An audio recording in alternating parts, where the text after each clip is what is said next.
Chapter 1638 The Imminent Truth. Chapter 1638 The Imminent Truth. Steward Moo, Sapphiro narrowed her eyes. Do you remember what I hate most? Of course Steward Moo knew the answer. Sapphiro hated it the most when people lied to her. But he wasn't lying. This rascal who was impersonating him was the liar here, but without any evidence, he didn't know what to say. Steward Moo. Sapphiro's face darkened. Steward Moo stared at Sapphiro with a grim look on his face. Your Highness, will you believe me if I tell you that this cat9 is a fake one? Crossing her arms, Sapphiro snorted. Steward Moo ground his teeth. Your Highness, will you believe me if I tell you that I didn't take his needle? Sapphiro snorted again. Your Highness, Steward Moo was shaking from head to toe, but he fought back his anger and took a deep breath. Your Highness, do you not trust me anymore? Sapphiro shook her head calmly. It's not that I don't trust you, but I need confirmation. To make it fair, both of you will be frisked. Steward Moo's face twitched. He didn't anticipate that the princess had so little trust in him. If the needle was really found on him while he was searched, that would be. With shaking fingers, Steward Moo took out a brocade box from his chest pocket and handed it to Sapphiro. Your Highness, this is. Sapphiro took it and saw that it was indeed the yin-yang needle. Steward Moo. Sapphiro's eyes widened and her face turned livid. You really did take the needle from Cat9. You're abusing your power. Steward Moo closed his eyes, his face almost green. How was he supposed to explain this? How could he possibly say it? Feng Wu heaved a sigh at that moment and told Sapphiro, Your Highness, please don't be mad. I think Steward Moo really was trying to study the needle. Sapphiro cast a stern look at Feng Wu. With everything that has happened, you're still taking his side? How kind of you. Fine, it's not like that's the most important thing right now. You already have the yin-yang needle. Do you know what to do? What should I do? Feng Wu looked very innocent. Sapphiro stared at Feng Wu in bewilderment. Are you a fool? Do you not know that the yin-yang needle is very useful for controlling beasts? Feng Wu said, sure. But in fact, she hadn't known that before. Sapphiro said, so we can work with that. Isn't Feng Wu proud because of her advanced cultivation and her great patrons? I can't touch her when she's walking around, but what if her horse startles when she's riding? What if she falls and breaks her leg? And what if she doesn't just break a leg? What if she dies? Feng Wu didn't know what to say. The more she spoke, the more excited Sapphiro became. Since the needle can control beasts, and horses are beasts, we can work with that. Feng Wu didn't know what to say. Clenching her fists, Sapphiro looked excited. I'm sure nothing will go wrong with you in control of the needle, so, the only problem now is how to make Feng Wu agree to a competition with me. Sapphiro walked around as she pondered. That girl will never agree if I just go up to her, so I need to have a plan. But what plan? Chapter 1639 Feng Wu's Trick. Chapter 1639 Feng Wu's Trick. Princess, perhaps we can threaten Feng Wu with news about Duan Chaoga, Feng Wu said ambiguously. She was trying to find out to what extent Sapphiro was involved in Chaoga's kidnapping and how much she knew. Sapphiro frowned. Does that Duan Chaoga have such a big influence on Feng Wu? Steward Moo nodded repeatedly. Yes, Duan Chaoga is very important to Feng Wu. Sapphiro threw a dirty look at Steward Moo. And you know this how? Steward Moo was speechless. Feng Wu snickered inwardly, but she still put on a very serious face. As far as I know, Duan Chaoga is both important and unimportant to Feng Wu. How so? Sapphiro stared at Feng Wu. Feng Wu said quietly, people all think that Duan Chaoga and Feng Wu are very close, but after careful observation, I see that as close as they are, they're not as tight as everyone believes. But Feng Wu will definitely save Duan Chaoga, because if she doesn't, She'll be seen as a disloyal friend, which will ruin her reputation. Do you think I can use Duan Chaoga's life to threaten Feng Wu into competing with me on horseback? Sapphiro was uncertain. Feng Wu gave Sapphiro a mysterious smile. I think it'll work. Good. Sapphiro patted Cat9 on the shoulder. I'll leave it to you then. Feng Wu looked perplexed. Sapphiro stared at Cat9. Can't you do it? Feng Wu said, Of course I can, of course. Feng Wu found it very interesting that she was being asked to convince herself. However, Feng Wu studied the poison on the needle just then and realized in amazement that it was much more potent than she had expected, and couldn't be neutralized easily. So, Your Highness, she called after Sapphiro, who was about to leave. Sapphiro turned around and looked at Feng Wu in bewilderment. Feng Wu smiled wryly. If Feng Wu gets her hands on the antidote for the needle, we'll be in trouble. Sapphiro stared at Feng Wu. How can she get it? Don't you have the antidote? Just then, Steward Mu's stomach lurched, and he had a very bad feeling. As expected, Feng Wu grinned at him before she sighed. Steward Mu. Sapphiro gave Steward Mu a suspicious glance. Having been defeated repeatedly by Feng Wu, Steward Mu was already very frustrated. He was now watching her with an indescribable look in his eyes. Feng Wu smiled bitterly. Steward Mu, didn't you take the antidote with you when you took the needle from me? He who had a mind to beat his dog would easily find a stick, and Feng Wu was making very good use of that stick now. Poor Steward Mu was completely shocked. What? What are you talking about? What do you mean by that? Steward Mu wanted to kill this little rascal. He had never been so miserable in his life. He was the one in the right, but had been forced to give in again and again until there was no more ground for him to lose. Feng Wu had been perfectly polite the entire time and kept smiling at Steward Mu. Sapphiro grew impatient. Steward Mu, be quick about it.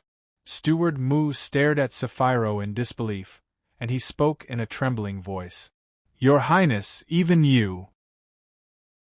Chapter 1640. Chapter 1640, Untitled. Steward Mu said, It's true. I have the antidote. But Your Highness, do you not find Cat9 suspicious at all? Sapphiro stared at Steward Mu in resignation. Cat9 saved my life a few months ago, which almost cost him his own. Do you think I'll suspect him? Steward Mu was speechless. How was he supposed to tell Sapphiro that he was her savior, not this impersonator? Sapphiro grew impatient as she stared at Steward Mu. Now, quickly, the antidote. Steward Mu said, Your Highness, has it ever occurred to you that if this is the fake Cat9, you'll be handing him the antidote? Sapphiro was baffled. Feng Wu spoke with a smile. Steward Mu, you won't give us the antidote. Is it because you're going to give it to the Feng family? That woke Sapphiro up, and she stretched out one open palm. Seeing the persistent look in her eyes, Steward Mu couldn't refuse. Steward Mu's eyes were filled with hatred. If he could kill with his eyes, Feng Wu would have died many times over. Unfortunately, Steward Mu might be in the right, but he still couldn't dispute her. He flushed with rage. Sapphiro took the antidote from Steward Mu and stuffed it into Feng Wu's hands. Steward Mu stared at Feng Wu. Be careful with it. I'm gonna kill you if you give it to Feng Wu. Feng Wu chuckled. Give it to Feng Wu? Steward Mu, do you think that I know her? Sapphiro threw a dirty look at Steward Mu. Other people may betray me, and you, Steward Mu, may slip her the antidote, but Cat9 will never do that. Because he's an accomplice in Chaoga's kidnapping, he's naturally Feng Wu's enemy. That was why Sapphiro trusted this Cat9. What she didn't know was that this Cat9 was actually Feng Wu. If she knew this truth, she would probably burst into tears. Sapphiro handed the antidote to Feng Wu and reminded her, Take this.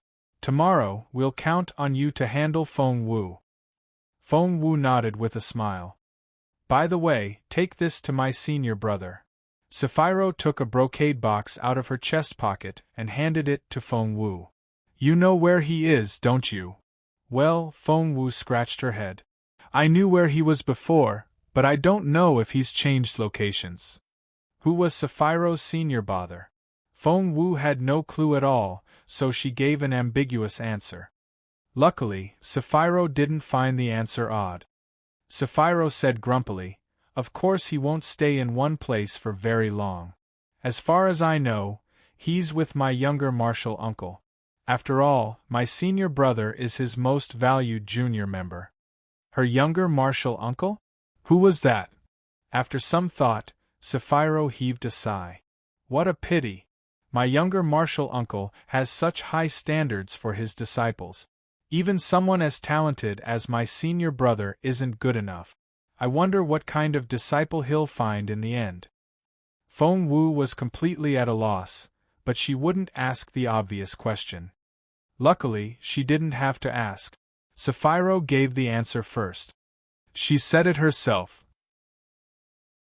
Chapter 1641. Chapter 1641, Untitled. Although my younger martial uncle is a superior master teacher, he hasn't been able to find a disciple to inherit his skills. If he still can't find one in the end, I think he'll leave everything to my sister, Sapphiro murmured to herself. Sapphiro revealed a lot of secrets in that statement. Her senior brother was very talented. Her younger martial uncle was the master teacher. Her sister was very likely to become the disciple of the master teacher. And, before Feng Wu had time to process all the information, she felt Sapphiro's cold gaze on her. Quickly, deliver the things and make Feng Wu agree to the horse race with me tomorrow. Don't be late. After that, Sapphiro finally left. With her gone, Feng Wu had to face the very angry Steward Mu. As expected, as soon as Sapphiro turned a corner, Steward Mu stared at Feng Wu with his gloomy eyes and smirked. Follow me. Putting his hands behind his back, Steward Mu gave Feng Wu a cold glance before he turned to leave. But Feng Wu didn't move. Walking ahead of her, Steward Mu stared at Feng Wu with eyes that had no warmth. If you don't go with me, you'll know the consequences. Leaning in close to Feng Wu, Steward Mu lowered his voice. And that is. His statement was ambiguous, but Feng Wu understood. She only gave Steward Mu a half-smile without saying a word. Steward Mu gave her a hard look before walking away. Feng Wu gave it some thought before following him. Steward Mu smirked, as if some evil plan of his had worked, and he clenched his hands slightly behind his back. After turning a few corners, Steward Mu led Feng Wu into a room. The door locked behind her after she entered, and the two of them were alone in the dark, narrow space. A streak of light shone down from above on Steward Mu and Feng Wu, highlighting Steward Mu's eerie smile. You're actually bold enough to come. The two of them were only 3 meters apart as they stood opposite each other. Feng Wu looked at Steward Mu, unperturbed as usual and a light smile on her face. Why shouldn't I be? She smiled. Aren't you afraid that I'll kill you, you rascal? Steward Mu's face suddenly darkened, and he reached for Feng Wu's neck in a seemingly relaxed motion. Whoosh! Feng Wu didn't have time to avoid it and was caught by her neck. Tisk! Steward Mu grinned coldly. I was wondering how impressive you can be. Is this all you can do? Feng Wu's smile didn't change. Are you really not afraid of death? Steward Mu narrowed his eyes. Feng Wu was still smiling and didn't seem worried at all. Steward Mu said, Don't worry. You're going to die, but I'd like to see who you are before that. As soon as he said those words, his other hand suddenly moved. He reached for Feng Wu's face. He knew better than anyone else that it was a human skin mask, and he was the only one who knew how to take it off. But, when his hand moved to Feng Wu's chin, he realized in surprise that the tiny secret buckle wasn't there. That wasn't right. The secret buckle should be right under the chin, and the mask could only be taken off from there. but to his dismay. Chapter 1642, Untitled. Chapter 1642, Untitled. There was no secret buckle. He couldn't find it anywhere. He couldn't take that mask off. Why is this happening? This isn't right. It's impossible. Steward Moo murmured to himself and wouldn't believe it. This person was impersonating Cat9, and Steward Moo was the real Cat9. He had even made this mask himself, so this shouldn't be happening. Who on earth are you? Why are you pretending to be Cat9? Speak! Steward Moo bellowed at Feng Wu. Meanwhile, Feng Wu was watching the hysterical Steward Moo with the calmest look in her eyes. Speak! Who are you? I'm gonna rip your face off. Steward Moo yelled like a madman. Feng Wu gave him a pitying look and heaved a long sigh. It was full of resignation. It was as if she had seen through everything. Steward Moo's stomach lurched, and he had a bad feeling. Why did you have to do that? Feng Wu finally spoke, and she gave Steward Moo a look of resignation. If I'm not Cat9, who is? I am Cat9. Steward Moo yelled at Feng Wu. Teehee! They heard someone giggling a short distance away. Steward Moo turned around and was horrified, because Sapphiro was standing right behind him and was laughing uncontrollably. Your Highness, why are you? Steward Moo felt his mouth go dry and he trembled all over. Steward Moo, I never knew that you're such a funny man. Ha ha ha ha! She laughed so hard that she was in tears. She then pointed at Steward Moo and said, Did you just tell Cat9 that he's fake and that you're the real Cat9? Steward Moo was speechless. Sapphiro asked, Steward Moo, do you know what you're doing? Steward Moo said, Your Highness. Ahem. I was only joking. Please don't be mad. He thought he was going to break down. What else could he do apart from admit that he was only joking? You were only joking? You almost strangled Cat9 and you call that a joke? Should I throttle you and tell you that I'm only joking then? Steward Moo was speechless.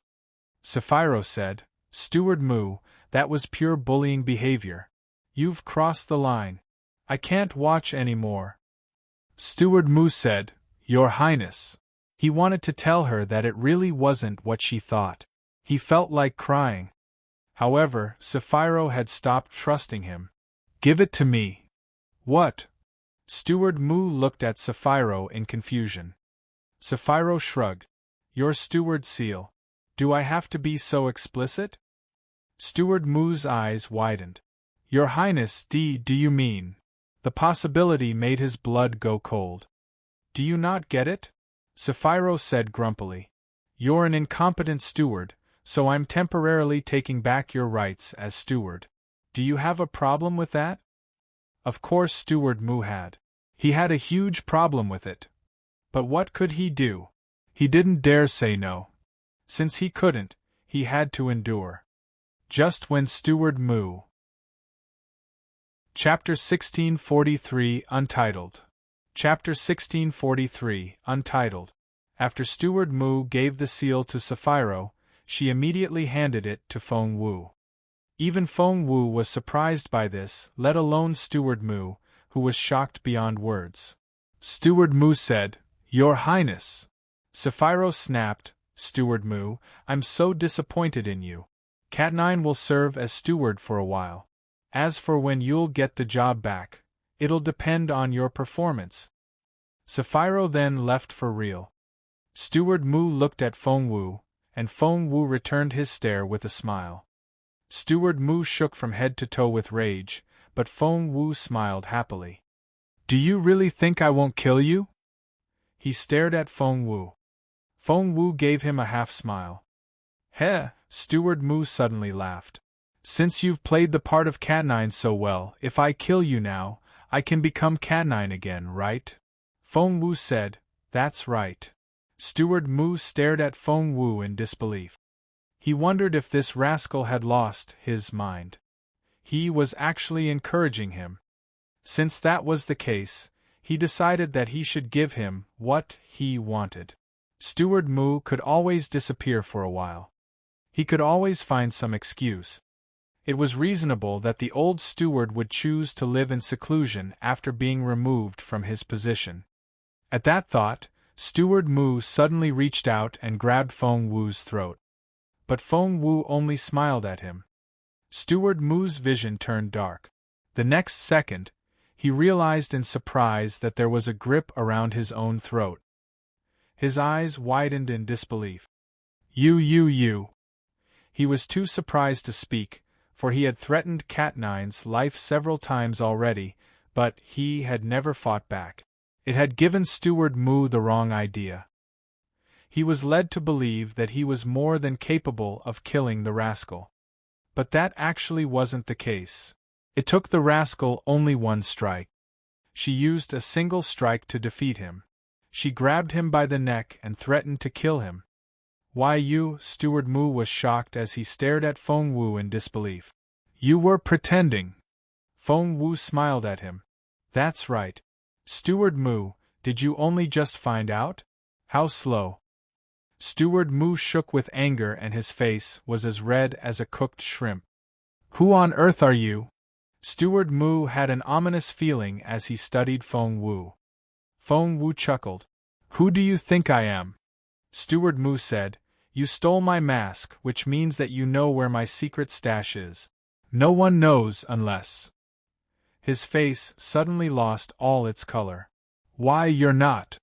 Just then, Feng Wu slid her hand across her forehead, and the next second, Steward Mu saw her real face. Steward Mu was the real Cat Nine whom Feng Wu and Feng Sun had questioned earlier, and he had faked his death to get away. Therefore, one could imagine how shocked he was when he saw Feng Wu's face. He felt as if he had been struck by lightning. Why you? Steward Mu's face kept twitching. Chapter 1644, Untitled. Chapter 1644, Untitled. When Steward Mu saw Feng Wu's face, he was so shocked that he almost lost his mind. Impossible. This is impossible. How could it be Feng Wu? How? Why are you? Steward Mu jolted and returned to himself. So, you weren't fooled by my act. Feng Wu smiled. What do you think? Steward Mu said, You followed me here. Feng Wu chuckled. Steward Mu said, That's why you know where my storage room is. You took the mask of Cat Nine's face and pretended to be me. That's why you came here and made fun of me. Feng Wu was still smiling at him. Steward Mu was completely defeated. He wasn't Feng Wu's match. What do you want? A wise man would submit to fate. Since Steward Mu had learned the truth, what he had to do now was find a way to pass this trial. Feng Wu smiled at him. What do you think? Don't kill me. I'll tell you anything you want. I'll give you anything you need. Please don't kill me. Steward Mu dropped to his knees. Just like the name Cat Nine suggested, he was supposed to have 9 lives like a cat. However, he had made the worst possible mistake when he revealed his secret to Feng Wu. Cat Nine couldn't feel pain. His heart was 30% more to the right than a normal person's, and so was the center between his eyebrows. Normal fatal attacks usually didn't work on him, which was why he was said to have 9 lives. But such a secret meant nothing to Feng Wu. Therefore, he had to beg for Feng Wu's forgiveness. Feng Wu smiled at him. Are you going to tell me everything I want to know? Yes. As long as I know the answer, anything. Steward Mu looked very sincere. Crossing her arms, Feng Wu smiled at him. All right. Let's start with the master teacher. Who is he? Steward Mu smiled wryly. Don't you know who Master Teacher Si Baisi is? He's the most capable man on the grassland, and is as powerful as the chieftain himself. Feng Wu said grumpily, Of course I know who Master Teacher Si Baisi is. What's his relationship to the chieftain's family? Master Teacher Si Baisi is a very mysterious person. No one knows when he comes and goes or his whereabouts. We usually only get to see him during the recovery of the spiritual essence. As for his relationship to the chieftain's family, to be honest, he's never been too close to them. After all, he's the spiritual leader, while the chieftain is the secular leader. Which one should the people of the grassland follow? They're naturally rivals for the people's faith. As for Princess Sapphiro, her master is Si Chin, the senior brother of Si Basi. That's why Sapphiro calls him younger martial uncle. She even wants to become his disciple. In the end, the master teacher has very high standards for his disciple. He has been searching for many years without finding a suitable one. Not only will his disciple inherit his skills, they can become the voice of divine power as well. How insane is that? That's why everyone on the grassland has their eye on that position, Sapphiro included. But Sapphiro has very mediocre talent and doesn't have a pleasant disposition either, and has to realize that. Chapter 1645, Untitled. Chapter 1645, Untitled. But Sapphiro has a younger sister, Ranmil, who's incredible. She's unmatched in talent, medical skills, disposition, appearance, everything. All the grasslanders worship her. Many say that in the end Ranmil will become the master teacher's disciple. Back then, even the chieftain had asked the master teacher if that would be the case, and the master teacher didn't answer either way. Feng Wu had zero interest in becoming the master teacher's disciple, because she already had her beautiful master, the best teacher in the entire continent. How could she feel the same way about other people? Miss Feng Wu, I see that you don't think much about becoming the master teacher's disciple. Steward Mu was very sharp, and he immediately noticed it. Feng Wu only smiled. Miss Feng Wu, there's something you don't know. Let me enlighten you. The master teacher is the guardian of the land of the spirit source. Feng Wu's eyes lit up. Once the spiritual essence recovered, this place would become the land of the spirit source. If Feng Wu could get the seed of the spirit source, her cultivation would greatly benefit from it. There was no way that Feng Wu would give up that chance. However, she didn't let anything show on her face and snorted. So what? It's not like I can get the seed of the spirit source. Cat 9 smiled bitterly. There was only one seed in the land of the spirit source, so getting it would be next to impossible. As for Miss Feng Wu here, Cat 9 admitted that she was very talented and was a good cultivator, but she was far from the best cultivator he had ever met. Even Master Ju was much better than her. So, what's the deal with Sapphiro's senior brother? Feng Wu asked casually. Somehow, she felt that this senior brother was anything but ordinary. Cat 9 smiled bitterly. Sapphiro's senior master is Master Ju, the master I work for. Although he seems cold deep down, he's soft and kind. When I make mistakes, other masters would have punished me. Master Ju would be angry, but he has never chased me away. Can anyone be that kind? Feng Wu raised an eyebrow. Cat 9 smiled wryly. Yes, Master Ju is the best master ever. Feng Wu asked more questions about Master Ju. Black robes? He likes to wear black robes with a dark pattern? Feng Wu raised an eyebrow. Is it like this? She took a piece of black cloth from her sleeve. It was lined with a dark golden serpent pattern. Yes, that's right. This is from Master Ju's clothes. Where did you get this? Cat 9 stared at Feng Wu in surprise. Where did I get it? Feng Wu smirked inwardly. She had been looking for an answer everywhere, and it had now been handed to her on a plate. Feng Wu had gotten that cloth from the man in black. As for who that man was, needless to say, it was the master Cat 9 had mentioned, Master Ju. Feng Wu smiled a little, and her eyes shone coldly. She had taken the risk in pretending to be Cat 9 to find Chowga, and now, she finally had a general idea of who had taken her. So, it was Master Ju. Seeing the change in Feng Wu's expression, Steward Mu suddenly had an ominous feeling. Why, you said you would let me go. He pointed at Feng Wu with a shaking finger. Let you go? In your dreams. Feng Wu smirked. Chapter 1646, Untitled.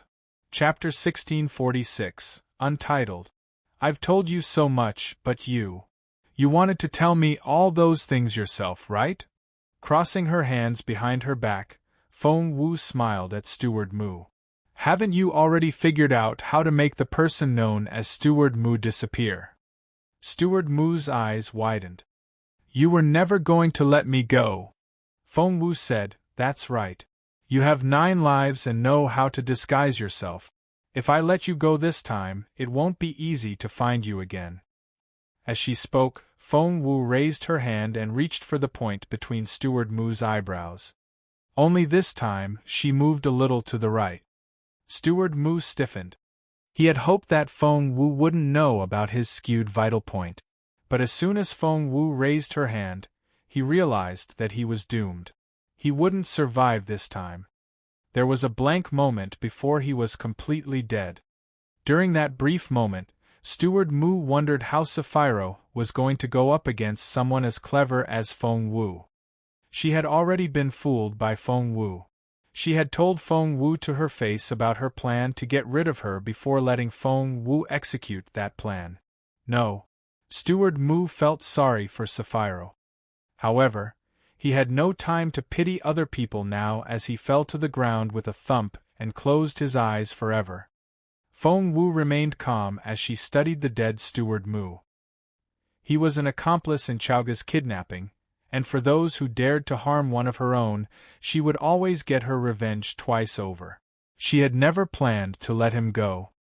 With a grim face, Feng Wu bent down, found the secret buckle of the human skin mask on Steward Mu's face, and used a little force. The next second, she removed the mask from his face.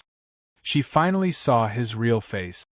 Maybe because he wore these masks to play different roles all the time, his real face was pale, shriveled, and gaunt. She didn't even know who he really was. After searching Steward Mu, she found a thumb-sized wooden plate on his waist, which read, Jiang Yin. So, was that Cat9's real name? Putting away the little plate, Feng Wu took Steward Mu's robe in case she had to play him later. After all that was done, Feng Wu took out a small bottle of yellow potion. She only poured out 3 drops. Sizzle. It looked like sulfuric acid was being poured over Steward Mu. In less than a minute, all that was left of him was a yellow puddle. It was as if Steward Mu had never existed. Feng Wu calmly put Cat9's mask back on. She then left the room and headed for Master Ju's place. According to Sapphiro, Master Ju was with the chieftain right now, which gave her the chance to search Master Ju's place to see if Chaoga was hidden there. It was obvious that Master Ju was a very important figure as his tent was only a few hundred meters from the chieftain's. Because Cat9 was Master Ju's man, he could walk right inside. The night was dark. The silver moonlight shone on the ground. All was quiet in the campsite. Chapter 1647, Untitled. Chapter 1647, Untitled. The night was silent. Moonlight poured down like water. It was very quiet all around and there were no sounds of life. The campsite was pitch dark, giving it an eerie feel. The tent wasn't sealed, and Feng Wu could make her way right in. She thought about Chaoga and wondered what torment the girl had to be going through now. She had no reason to stop or be terrified of the darkness. At that thought, Feng Wu walked in. As expected, there was no one inside and it was frighteningly quiet. Master Ju should still be with the chieftain, and the air felt cold and still. This was the best chance for Feng Wu. Because Master Ju wasn't here, she could search the entire tent without fear of being discovered, and she might be able to find where Chaoga was hidden. Feng Wu had very sharp eyes, and she could see at night as well as during the day. It was a big, spacious tent. There were some tables, chairs, and carpets, but not much other furniture, and she could see the entire place at one glance. There was no place to hide a person. If Chaoga was hidden here, there had to be a secret gadget of some sort. Feng Wu looked around and shook her head. Since she wasn't anywhere to be seen, the only possibility was underground. The basement hadn't been searched. However, if there really was such a place, where was it? Luckily, Feng Wu was an expert in this. She did a grid search and eliminated all unlikely spots. In the end, her gaze landed on a lampshade overhead. The style was quite simple. It was square and nothing special. Most people would have taken one look and then ignored it.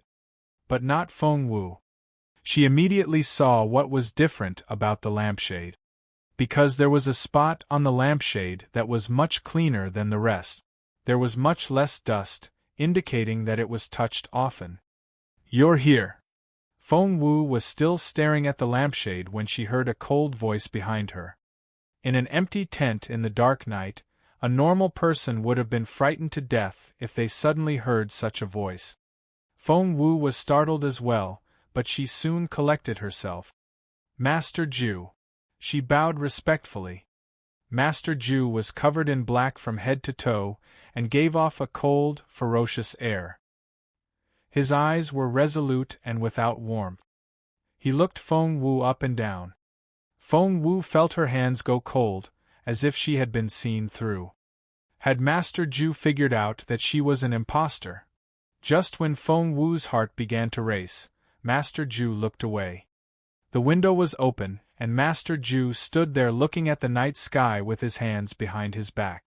With the man looking away, Feng Wu relaxed. This Master Ju was the man in black whom Feng Wu had lured away, Chaoga's kidnapper. But Feng Wu knew that she couldn't stare at him with hatred now. She couldn't even show any emotion, because a powerful man could be very sharp. Therefore, she lowered her head and adjusted her mood. When she looked up, her eyes were as clear as if they had been rinsed. Luckily, Master Ju had been looking out the window the whole time and didn't notice the change in her.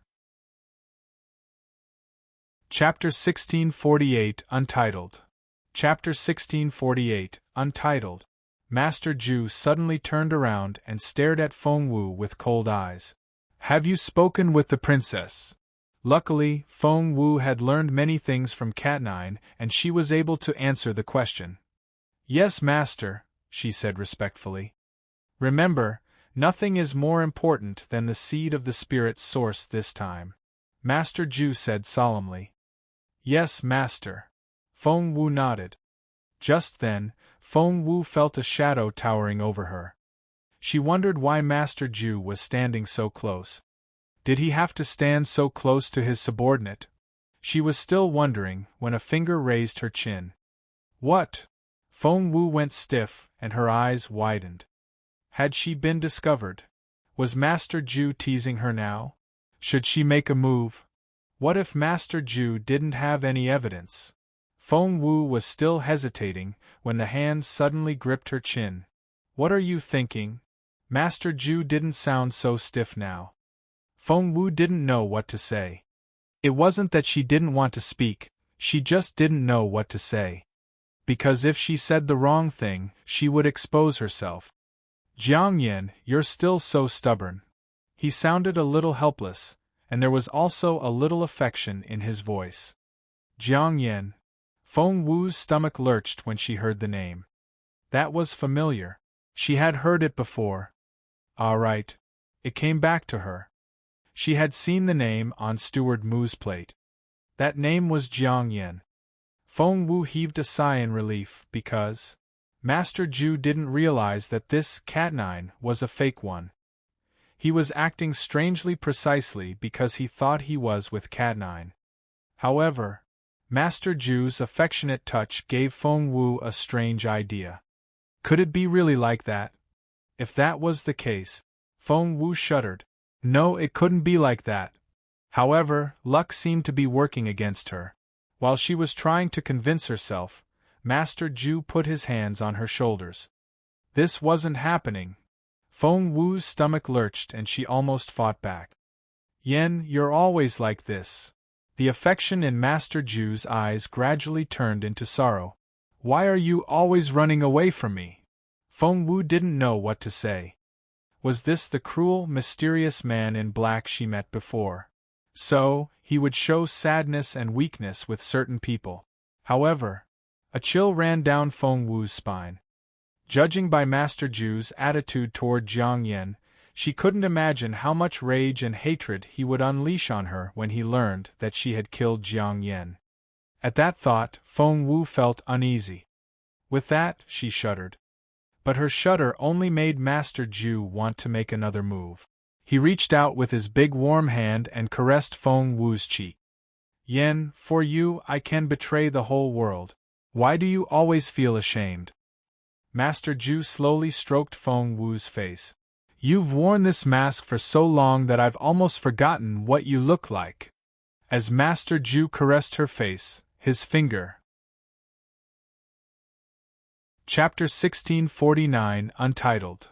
Chapter 1649, Untitled.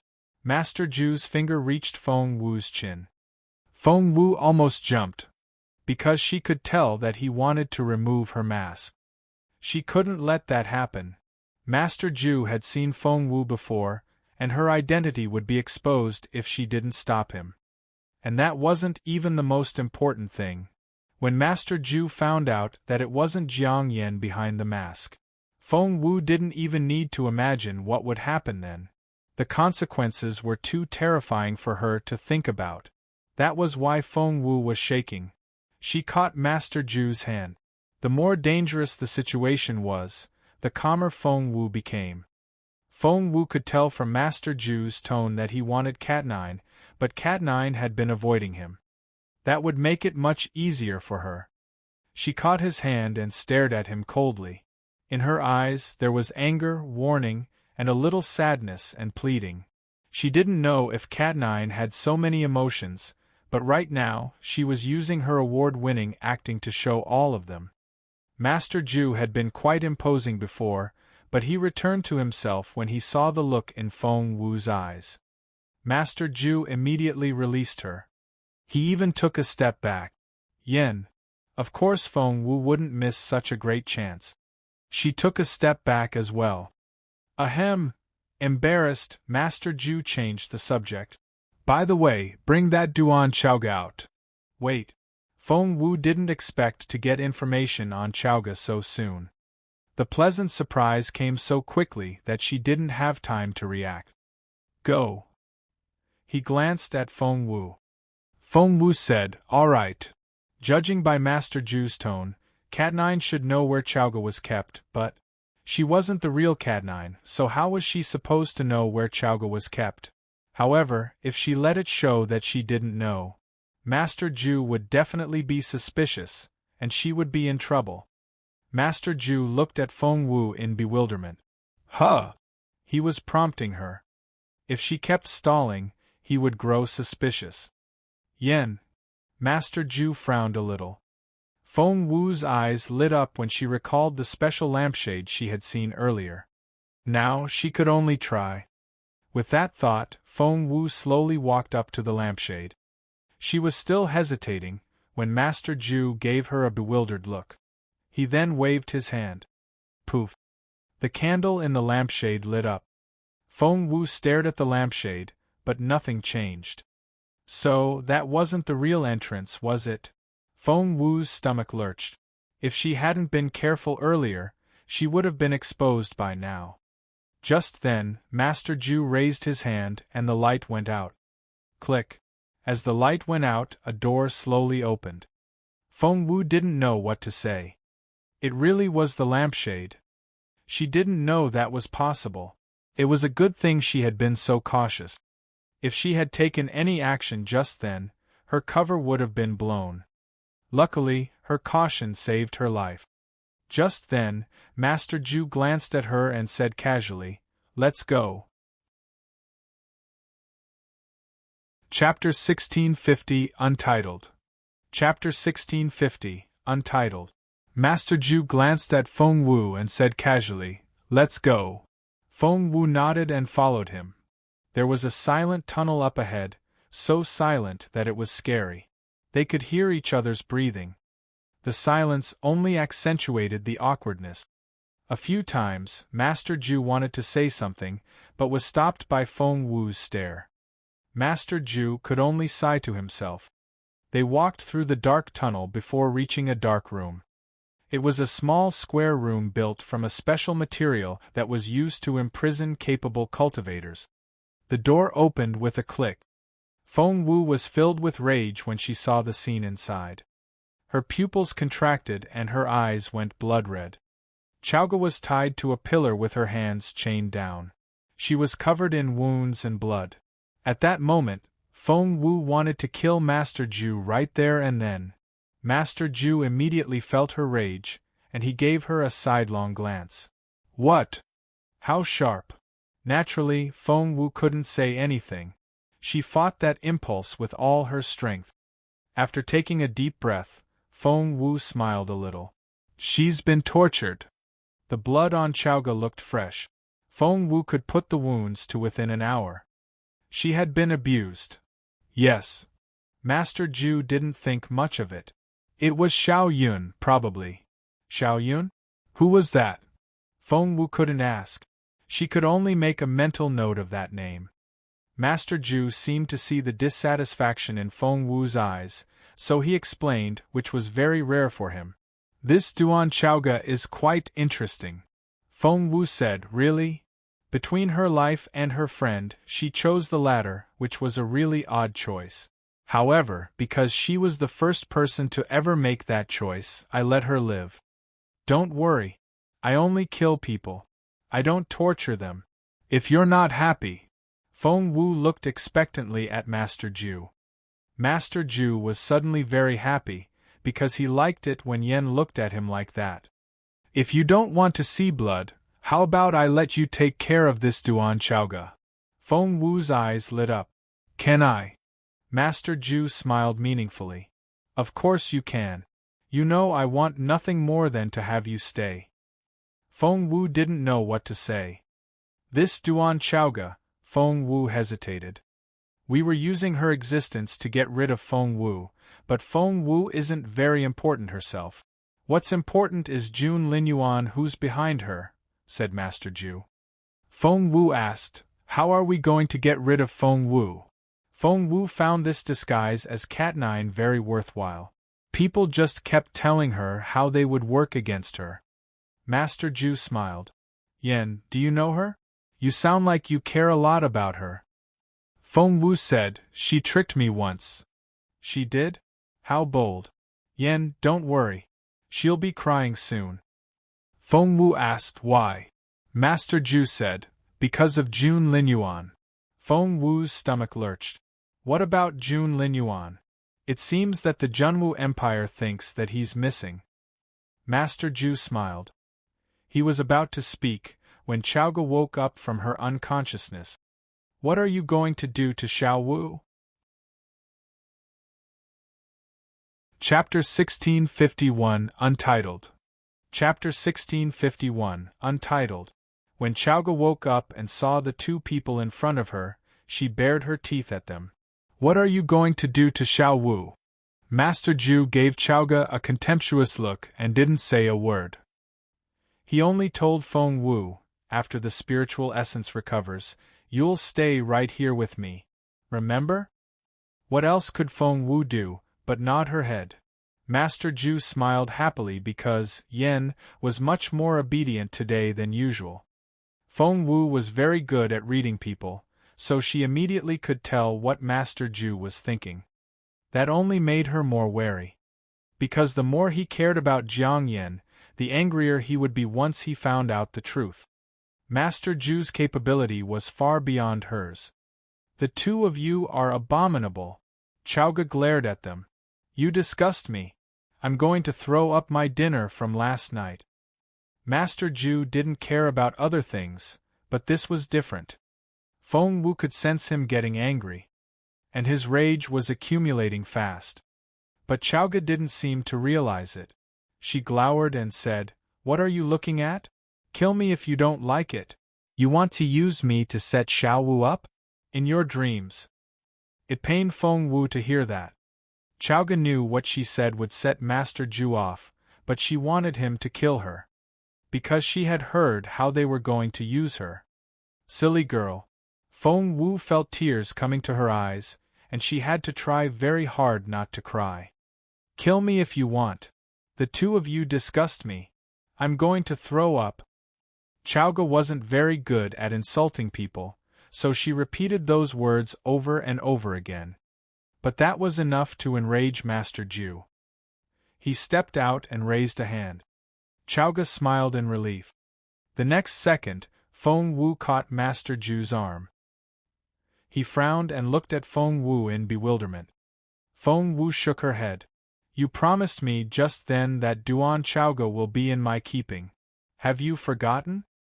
Master Ju frowned. She deserves to die. His yen was sacred and inviolable to him, but this woman had just insulted him. Feng Wu smiled wryly. So, do you always go back on your word? Master Ju was speechless. He grunted, flipped his sleeves, and stormed off. The gust of wind that was kicked up blew over Chowga's face. Chowga's cheek was cut, and blood ran down her face. Feng Wu gave Chowga a grumpy look after Master Ju was gone. Chowga was furious. Hey! What are you looking at? You're so annoying. Feng Wu said, I just saved your life and you call me annoying. Hey, I didn't ask you to save me, did I? Did I? You ruined my plan. Feng Wu said, How can I ruin anything for you when I saved your life? You're unbelievable. Chowga went scarlet in the face. You're the unbelievable one. I want to die. Why did you save me? Feng Wu looked at her in resignation. Do you really want to die? Chowga said, Yes, so what? Feng Wu said, Duan Chowga, have you lost your mind? Why don't you want to live? Chowga said, You're his accomplice. You have no right to say that. Go away. Get out of my sight. Feng Wu heard. Chapter 1652, Untitled. Chapter 1652, Untitled. Feng Wu heard the footsteps outside get fainter, and she gave Chowga a grumpy look. Do you really want me to go? Chowga yelled at Feng Wu, Go away. Go away. Feng Wu said, I'll leave then. Chowga snorted. You sound as if I'll stop you. You're so ridiculous. However, before she could go on, Feng Wu took off her mask. Oh! Chowga shrieked. Shoo! Feng Wu silenced her with her finger. Chowga immediately nodded, but she still couldn't contain her excitement. Ah, Xiao Wu! Xiao Wu! Xiao Wu, is it really you? Oh God! Oh my God! I knew you would come save me, and here you are. Xiao Wu! Chowga was so excited that she wanted to run to Feng Wu, but with all the chains, she couldn't move. Feng Wu rubbed her head grumpily. Do you still want me to go now?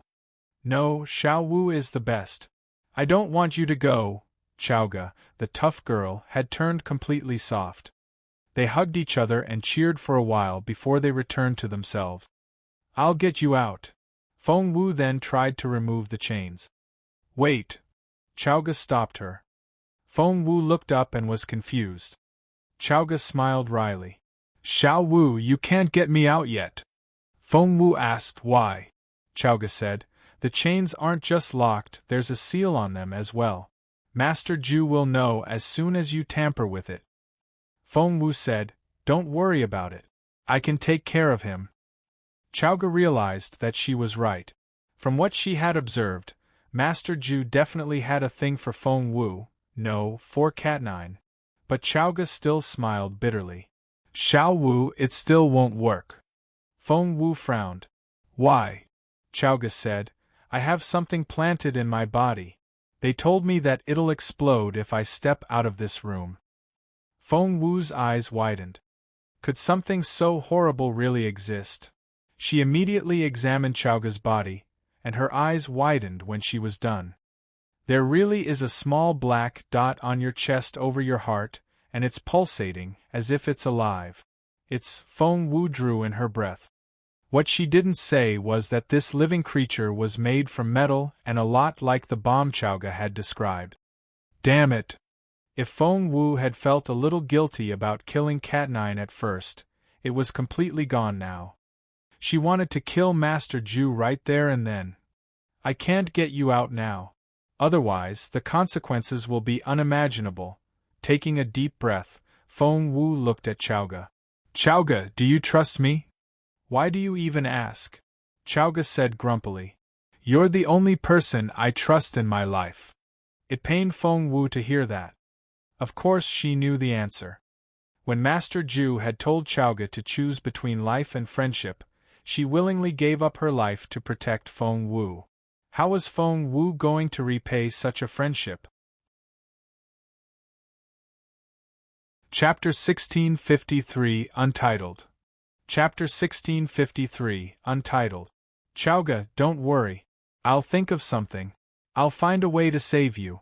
You just have to promise me one thing. Feng Wu looked into Chowga's eyes. Chowga looked at her in bewilderment. Feng Wu said, You have to wait for me to save you. Don't give up. Got it? Chowga said, All right. Feng Wu poked her head with a finger. If they threaten you with me, don't give in. All right? Chowga said, No, you're Xiao Wu. I can't let them threaten you. Feng Wu said, You little idiot. You know I'm amazing. How can they threaten me? Chowga said, You have a point. All right. Feng Wu knew that Chowga could be a little stubborn in that aspect, so she had to explain everything clearly. Otherwise, Chowga would do it again. So, they were only bluffing. Next time when something like this happens, you have to protect your own life first. Got it? As long as you're alive, you can wait until I come to your rescue. Understood? Chowga said, No, if I have to choose between you and me, I'll always choose you. Before she could finish, Feng Wu heard clear footsteps outside. She made a gesture to hush Chowga while she quickly put the mask back on. 3 seconds later, Cat9 reappeared and Feng Wu disappeared. Chowga stared at her in amazement. It had never occurred to her that it could be done in 3 seconds. Xiao Wu, what if someone pretends to be you in the future? Chowga panicked a little. Feng Wu chuckled. That's easy. We can do this gesture. If it's correct, then it's the real me. She then raised 2 fingers and made a yeah gesture to Chowga. I'll use this, and you can use the okay one. No one else will understand apart from us. What do you think? Feng Wu smiled. Yes. Chowga was elated. Only the 2 of them knew this signal. Even His Royal Highness didn't know. The footsteps grew closer and closer. Soon, a figure showed up in front of Feng Wu. It was a teenager wearing a purple robe. His eyebrows and the outer corners of his eyes slanted upward, giving him an alluring look. He was Cat9, didn't you go to Princess Sapphiro? Why are you back? Feng Wu frowned. This man seemed to be very familiar with Cat9, so he could only be one of a limited number of people. Hey, isn't it Duan Chowga? I whipped her half dead only just then. What? She's already awake now? The pretty teenager walked around Chowga, clicking his tongue. Feng Wu's face immediately turned livid. She knew who he was. Master Ju had said just then that Chowga's wounds were inflicted by Xiao Yun. It had to be him.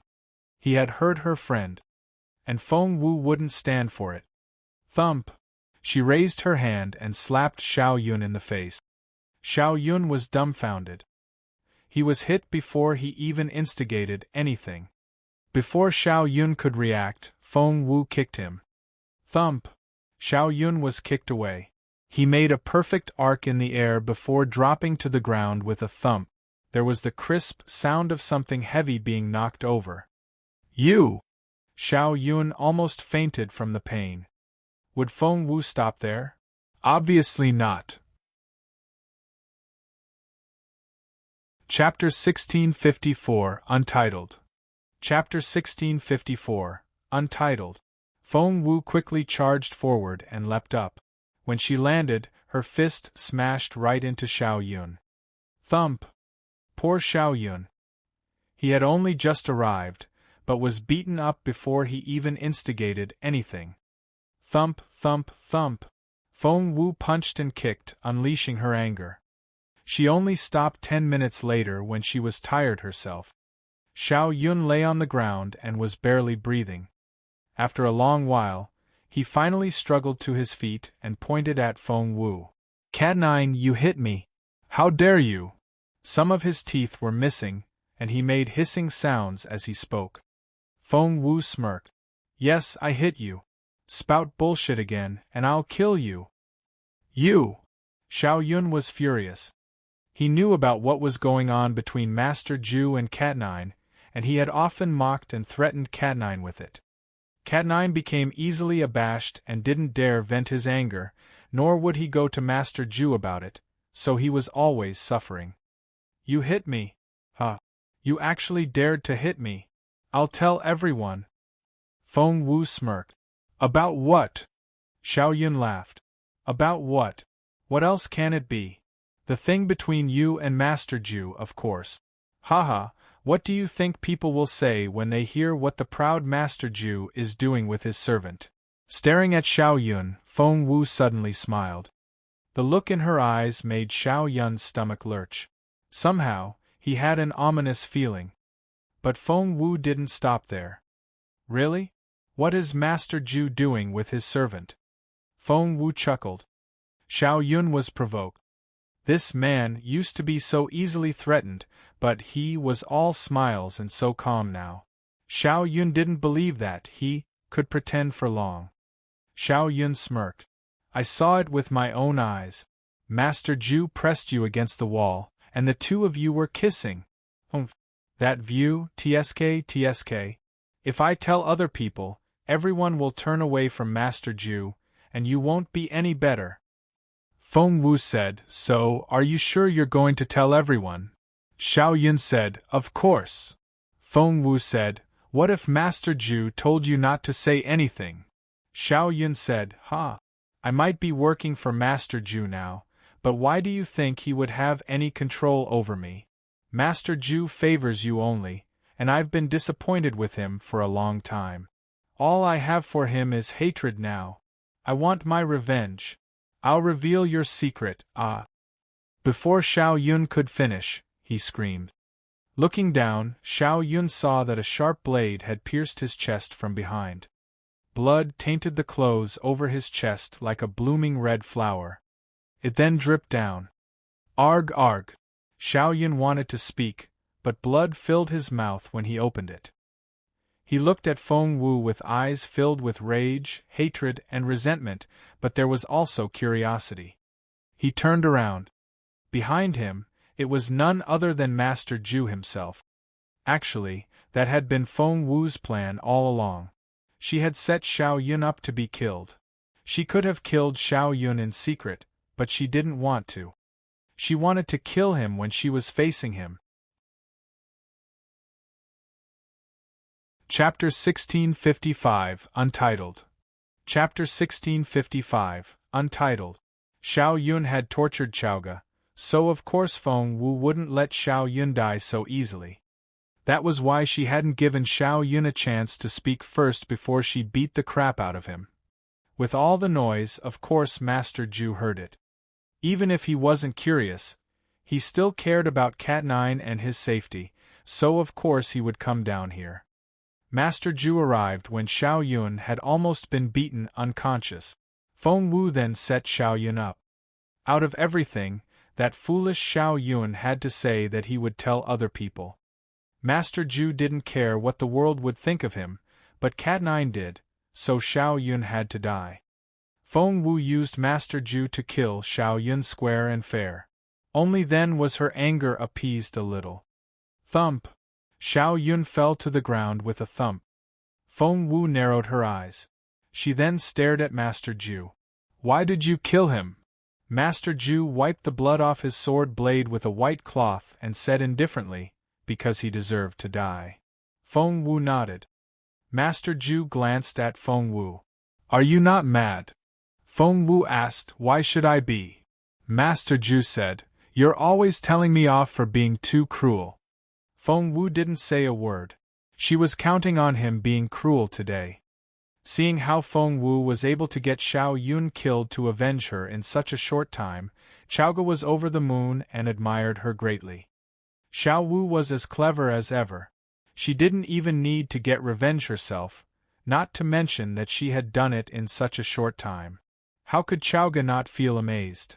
When she saw Feng Wu talking to Master Ju, Chaoga felt very anxious, but at the same time she admired Feng Wu even more.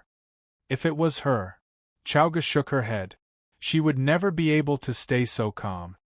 By the way, Feng Wu frowned, pointed at Chaoga and asked Master Ju, "What's that time bomb doing inside her?" Master Ju glanced at her. "You know about that?" Feng Wu asked, "Is that something that you can't talk about?" Master Ju said, "Of course I can't tell anyone else, but it's you who's asking. I can tell you everything I know." Feng Wu sighed inwardly. Poor Master Ju. If he knew that Cat9 was. Master Teacher C. Basie put that bomb there himself. Master Ju smiled wryly. "Even I can't remove it." Feng Wu narrowed her eyes. Master Teacher C. Basie? Why did he do that? Master Ju said, "I don't know the specifics. It probably has something to do with my younger martial uncle's future disciple, since to him, finding a disciple is more important than his divine power. However, if Miss Chaoga here takes one step out of this room without removing the bomb, she's dead." Feng Wu said, "So, it really is like that." If she wanted to save Chaoga, she could only go to Master Teacher C. Basie. Feng Wu rubbed her head in frustration. Master Ju grumpily tapped her head. "What's bothering you? Where is Master Teacher C. Basie?" Feng Wu asked. Master Ju said, "Other people won't know that answer, but I just happened to meet with him yesterday, so I can tell you." Feng Wu looked at Master Ju, her eyes filled with hope and expectation. Just then, a thought suddenly struck Master Ju, and his face turned livid. "Why do you suddenly want to see my younger martial uncle? Is it for her?" Chapter 1656, Untitled. Chapter 1656, Untitled. Master Ju pointed at Chaoga. Feng Wu said, "I just." Master Ju said, "You're in love with her, aren't you? I knew it. You've always been into girls." Feng Wu didn't know what to say. Before Feng Wu could say anything, Chaoga was cracking up. "Ha ha ha ha, Master Ju, you're hilarious. Ha! How can you ask such a question?" If she hadn't been chained down, Chaoga would have rolled around on the ground in a fit of laughter. Master Ju relaxed when he saw Chaoga's reaction. Feng Wu looked away with a wry smile. "I just want to know if I'm qualified enough to be his disciple." Only then did Master Ju heave a sigh of relief. He then rubbed his head. "9, my younger martial uncle doesn't even think I'm qualified. As for you..." Feng Wu feigned an angry tone. "What? Can't I be more talented than you?" Master Ju loved it when Cat9 was like this. The old Cat9 was very calm and objective, but he was also too cold and distant. This new Cat9 was so much more lively, and Master Ju liked him a lot better. Master Ju said, Sure. You have much more talent than your master here." Feng Wu asked, "So, where is the master teacher?" Master Ju smiled bitterly. "I can't name that place. Even if I could, you won't know where it is. If you can't say it, you can draw it." Feng Wu fetched some pen and paper and put it in front of Master Ju. "Draw it." Luckily, Feng Wu was playing Cat9, the man Master Ju loved too much to say no to, so there was no way he could turn Feng Wu down. Master Ju sighed in resignation. "I do this only for you. If anyone else had dared ask about the master teacher's secret, there would be consequences." Feng Wu said, "You're the best." Master Ju couldn't believe his ears. He was so excited that he spilled ink on the paper.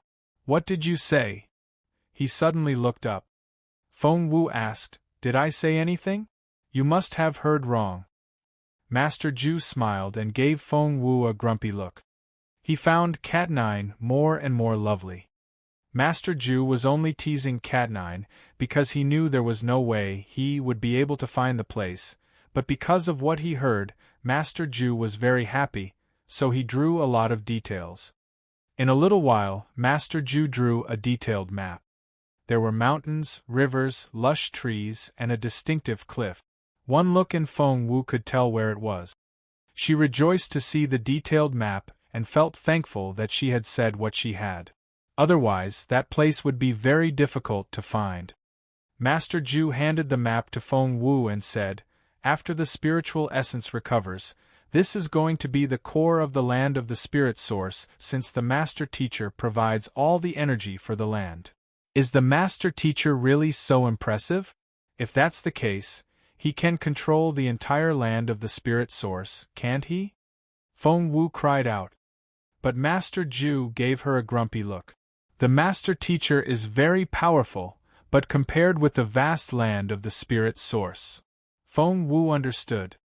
Master Ju wanted to keep Cat9 here forever, but Feng Wu didn't dare linger. Anything could happen at any moment here.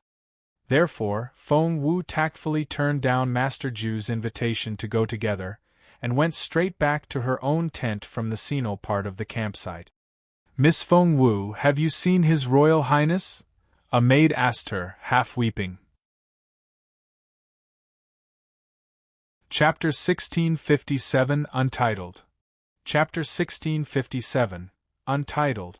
Miss Feng Wu, have you seen His Royal Highness? The weeping maid was from the Crown Prince's residence, and who usually followed Granny Gong around. Feng Wu frowned. "Is Jun Linyuan not back yet?"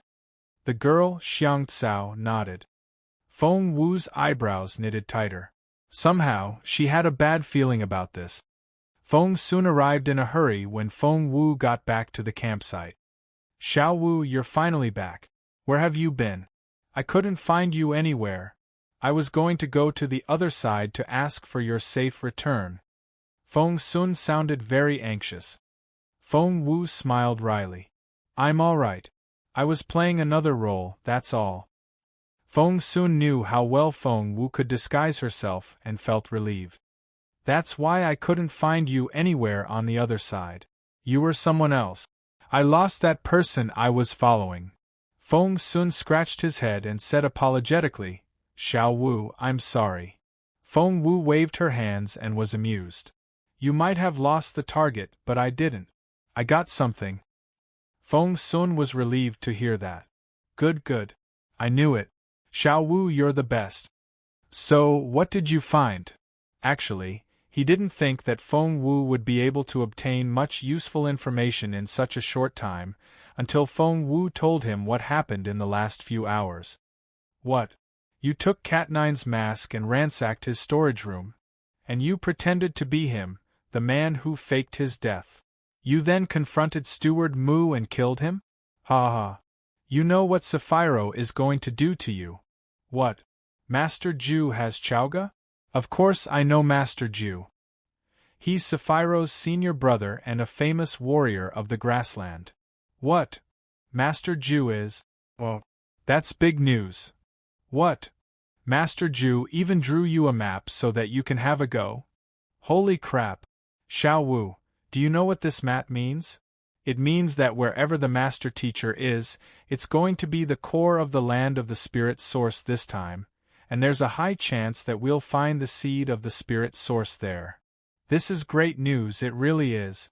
You uncovered so much useful stuff. Xiao Wu, you're amazing. How did you do so many things in such a short period of time?"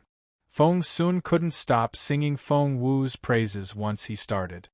Feng Wu was smiling at first, but not anymore. Chowga is still locked in a dark basement with stale air. Normal people would feel dizzy if they remain in there for too long, let alone Chowga, who's injured. Feng Wu had wanted to treat Chowga's injuries, but it would be too obvious and wouldn't do Chowga any good. Therefore, Feng Wu didn't treat her external injuries and only gave her some medicine for her internal injuries. "Yes, we must rescue Chowga." Feng Sun pitied Chowga as well. She was such a warm and passionate girl, but she was so badly hurt now. To save Chaoga, we have to find the master teacher first. With a wry smile, Feng Wu took out a small brocade box. The master teacher doesn't have to be there in person. I just have to steal a streak of spiritual essence from him. With that, I'll be able to remove the time bomb in Chaoga's heart. Chapter 1658, Untitled. Chapter 1658, Untitled. Find the master teacher and steal a streak of his spiritual essence. Feng Wu smiled bitterly to herself when she recalled how the grassland revered master teacher Si Baisi. This task was probably more difficult than all the tasks before put together. But she couldn't stop just because it was difficult. She had to save Chaoga. Feng Wu shook her head adamantly. Chaoga could give up her own life for her, so why couldn't she do the same? Xiao Wu. Seeing that Feng Wu was deep in thought, Feng Sun felt uneasy, because he didn't know what she was thinking. Feng Wu chuckled. Go and get some sleep. Get your strength back. We have a tough war to fight tomorrow. If Jun Linyuan was around, this wouldn't be a problem. When he showed up, nothing was impossible.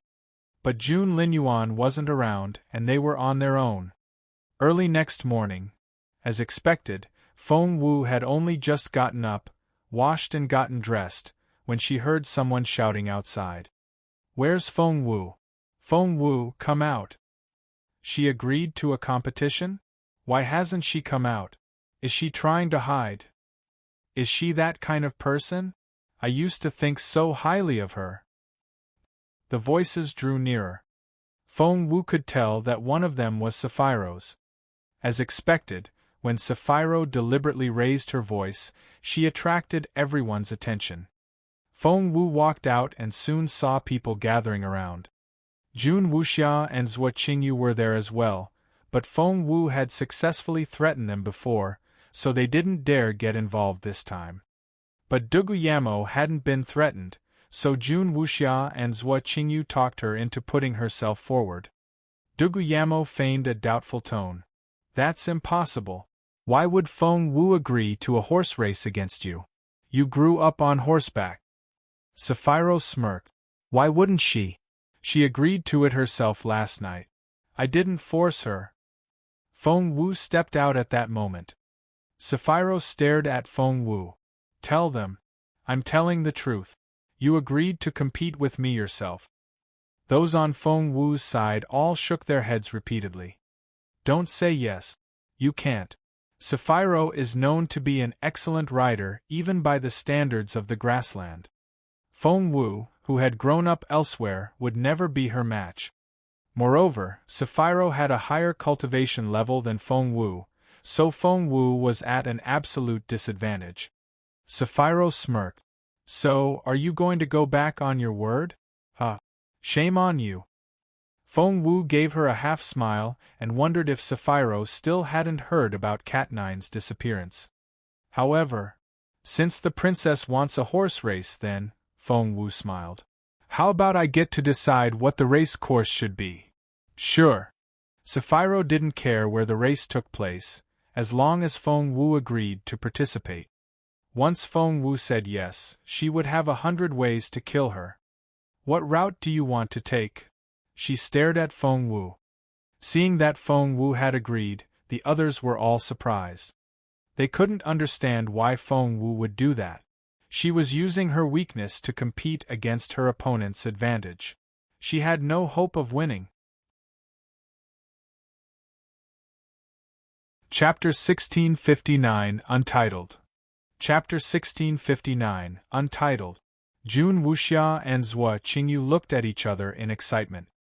Sapphiro had insisted on a horse race against Feng Wu, so there had to be something strange behind it.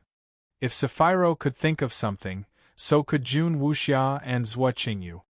So, Sapphiro had to have prepared something for Feng Wu. Once Feng Wu agreed, would she be able to come back alive? To their surprise, Feng Wu said yes. She said yes. Jun Wuxia clenched her fists. Zhuo Qingyu smirked. She's too proud. She has no idea that she's going to get herself killed. Jun Wuxia said, That's right. Horse riding is tricky. If she falls and breaks something, it'll just be seen as an accident. Moreover, she chuckled, my brother isn't here, so no one will be there to protect her. Zhou Qingyu stared at Feng Wu before narrowing her eyes. She gloated over Feng Wu's potential predicament. Feng Wu, you're walking to your doom yourself. When Sapphiro kills you, don't blame us for it. Meanwhile, Jun Wuxia and the others had instigated things without Sapphiro knowing it. Sapphiro sneered at Feng Wu. What's your route like? Feng Wu showed Sapphiro the map. Do you know this place? Sapphiro found the question idiotic. I grew up here. I know all the places in this area. What a silly question. You want to race there? Fine. This mountain has a circular base. We'll start here, run around it, and return to the same spot. Very well. This is the route then. She then glanced at Feng Wu. Since you've decided the route, I get to decide what the stakes should be. Feng Wu smiled at Sapphiro. She was curious as to what stake Sapphiro would propose in front of everyone. If you win, I'll give you half of my wealth. Sapphiro spoke in a resolute tone. Immediately, everyone gave her strange looks. Was that necessary? It was just a horse race. She was going to give up half of her wealth for it. Feng Wu remained unperturbed, as if she had no idea what half of Sapphiro's wealth meant. If you lose. Sapphiro gave Feng Wu a strange look. If you lose, you're forbidden to like His Royal Highness. Wow. Everyone saw what Sapphiro was getting at when she said those words. So, Sapphiro was in love with the Crown Prince. But no one found that strange, so they didn't show much reaction. The crowd was discussing among themselves. That's why Sapphiro hates Feng Wu so much. And that explains why Sapphiro is here all the time. And the discussion grew very loud. Everyone was saying that Sapphiro was very frank with her own feelings, and they wondered if Feng Wu would dare agree. So, are you going to say no? Sapphiro smiled at Feng Wu, but her eyes weren't smiling. Feng Wu chuckled. Why should I? When Feng Wu said that. Chapter 1660, Untitled. Chapter 1660, Untitled. Wow. Everyone stared at Feng Wu in amazement. She said yes. How could she? Has she lost her mind? She can't agree to that. Sapphiro's wealth does sound nice, but it's not comparable with His Royal Highness. His Royal Highness treats Feng Wu very differently. He's been protecting her in front of everyone else, but she's so greedy for money. She is. I think she's gone mad. Feng Wu's reputation had improved quite a bit over the past few days, but because of this, she was deemed a money chaser. Despite her calm, Feng Wu was smiling in resignation to herself. What could she do? She didn't have any other choice. This competition against Sapphiro was bound to happen, and she had designed her counterattack the night before. She could turn Sapphiro into a laughingstock while obtaining half of her wealth. So, why not? She wasn't a fool. Sapphiro was thrilled when Feng Wu agreed. You agree? Great. This is great. Sapphiro then had someone bring them some pen and paper right away. The ink was ready. All they needed to do was write down their names, which just showed how long Sapphiro had been preparing for this. Soon, they both signed their names. When they made an oath to the gods, the deal was sealed. Which horse do you want? Sapphiro pointed at the horses in the stable with a grin. How about I choose one for you? Sapphiro was very confident. All the horses here in the stable had been drugged, and would go haywire when they smelled the scent of the yin-yang needle. What that happened, Feng Wu would. Feng Wu walked into the stable and checked each horse. Many people stood outside. Because the stable only had a plain fence, they could all see inside clearly. I think number 11 is nice and strong. Number 11 just gave birth. It won't last long. She can't choose it. I think number 15 is nice. It has bright eyes. You can tell that it's a clever horse. I think number 17 is nice. Everyone was picking horses, as if they were horse experts. However, Feng Wu shook her head as she walked. Seeing that Feng Wu was about to reach the end, Sapphiro grew anxious. She frowned and asked, "Do you not like any of them?" Feng Wu shook her head with a wry smile. "I'm very picky with horses, because I know how to evaluate them." She was telling the truth. Because her beautiful master pretty much knew everything. He had taught Feng Wu everything he knew. And Feng Wu was an excellent student. The beautiful master only needed to say something once, and she was able to remember everything in perfect order. Therefore, Feng Wu had a lot of knowledge in her head that she didn't even know she knew, but when she needed it, she could find it in her mind. Hearing how strict Feng Wu was with selecting a horse, other people immediately had faith in her. How about I still bet on Feng Wu? I think she's going to win. Plus, do you see how high her standard is when it comes to horses? She must know them well. The people of the grassland aren't the only ones who know how to ride horses. We can do it equally well. It's not inevitable that we'll lose. No, I have to support Miss Feng Wu. That's right. We have to. Chapter 1661, Untitled. Chapter 1661, Untitled. However, Feng Wu had almost gone through the entire stable looking for a horse. Sapphiro grew impatient and stared at Feng Wu. "Which horse are you going to choose? You're not stalling, are you? I'm warning you. We made a deal. If you don't take the bet, you lose." She was also feeling agitated because everyone had disliked Feng Wu at first and had seemed to take Sapphiro's side. But now, as the crowd came back to their senses, it wasn't so easy to fool them anymore. "Hey, here's a nice horse." Feng Wu then saw the last horse. It was a brownish-red color and was all skin and bones. Even one of its legs was crooked. Everyone was speechless. Did you hear what Feng Wu just said? She said it was a nice horse. Ha ha ha ha. A nice horse? Is she out of her mind? Can't she see that it's the worst horse? Does she know anything about horses? Why did I hear that Feng Wu only learned how to ride a horse a short while ago? So, will Feng Wu definitely choose that horse? I don't think so. If we lose, we only lose some money, but if she loses, she'll be forbidden to like Jun Linyuan. That's unimaginable. Immediately, everyone looked at Feng Wu nervously. Please don't choose that one. When everyone was trying to use their mind power to stop Feng Wu from choosing the horse, Feng Wu. To everyone's surprise, she told Sapphiro, "I want this horse." No. Quite a few people of the Junwu Empire had followed Feng Wu here, and some of them had become Feng Wu's loyal fans.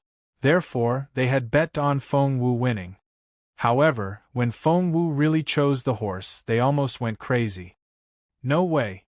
This isn't happening. I can't believe this. Has Miss Feng lost her mind? She can't even win with a normal horse, but she chose the worst one. That's just. She's given up already. So, should we still bet on Feng Wu? No, absolutely not. I definitely won't. Luckily, before the horse was picked, they were still allowed to make changes to their bet. I'll change it. I'll change it now. I'll put my bet on Sapphiro. Feng Wu is too willful this time. I'm disappointed. She's betrayed us all. Forget it. Let's change sides now. Feng Wu had no idea that the others were abandoning her because of her choice. Had she known, she might not know whether to laugh or cry. Are you sure this is the horse you want? Sapphiro found Feng Wu's choice insane. Are you sure? Are you really sure? Feng Wu chuckled. Of course I'm sure. I'll take it. The others all deemed her an idiot. Sapphiro shook her head repeatedly. No, it won't be a fair race. You know me. I'm a reasonable person. So, I'll find you a nice horse. But Feng Wu shook her head. No, I must have this one. I don't want anything else. And the crowd was speechless. Chapter 1662, A Bet. Chapter 1662, A Bet. No, I only want this horse. Feng Wu pointed at the scrawny horse and spoke with a smile. Everyone began to give Feng Wu strange looks. She had to be out of her mind. How was that horse ever going to win against Saphiro's? Saphiro was about to say something, when Feng Wu waved her hand and gave her verdict. Don't bother. I've made up my mind. Saphiro smirked. Since you're going to lose for sure, I won't stop you. That bet still counts when you lose. When Saphiro and Feng Wu were choosing the horses, word of their race spread. Everyone heard about it. Apart from how Jun Wuxia and Zhua Qingyu were spreading the news, the others were mainly interested in the bet. If Feng Wu lost, she would give up on Jun Linyuan. That condition alone was enough to fill everyone with expectation over this bet. Even Emperor Wu heard about it. Emperor Wu and Chieftain Sinal were chatting over tea with their vassals sitting around them. They had pretty much exhausted all the topics they could talk about when the news arrived. That's nonsense. What do they think they're doing? Chieftain Sinal immediately rose to his feet. Saphiro is being reckless again. Emperor Wu was a little glad to hear the news.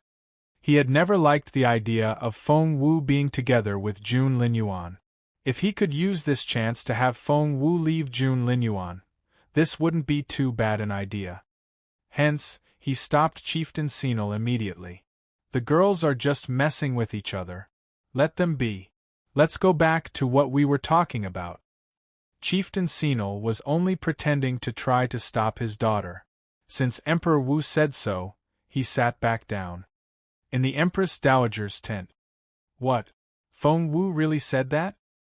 Ever since Feng Wu helped her make a breakthrough last time, the Empress Dowager had been having complicated feelings toward Feng Wu. She couldn't bring herself to talk to Feng Wu, so she just avoided her in embarrassment. Did that girl really say that? If she loses, she'll stop liking Junjun?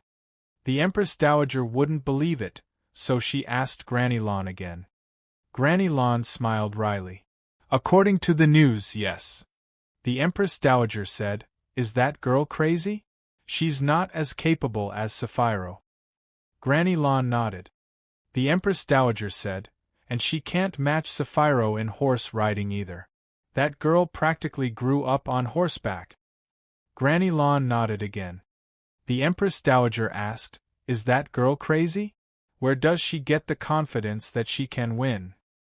Granny Lan smiled wryly. That's what makes me wonder as well. The Empress Dowager grunted. This Feng Wu is so annoying. Granny Lan looked at her in bewilderment. Why? The Empress Dowager snorted. Who does she think my Junjun is? She can't make a bet on him just like that. Granny Lan said, But your Majesty, I thought you didn't like her around His Royal Highness, so shouldn't you want her to lose? No, that's not it. The Empress Dowager said angrily. Only my Junjun can decide who he wants. She can't say no to Junjun. This is unacceptable. Granny Lan was speechless. The Empress Dowager said, I'm so mad. Granny Lan asked, So, Your Majesty, do you want Miss Feng Wu to win or lose? The Empress Dowager was lost for words. Chapter 1663, A Young Master. Chapter 1663, A Young Master. In fact, the Empress Dowager didn't know why she was so angry either. She just was. She was very mad. Granny Lan could only smile bitterly. Emperor Wu and the Empress Dowager weren't the only ones who were paying attention to what was about to happen. Empress Dugu had been discussing it with the other noble ladies as well.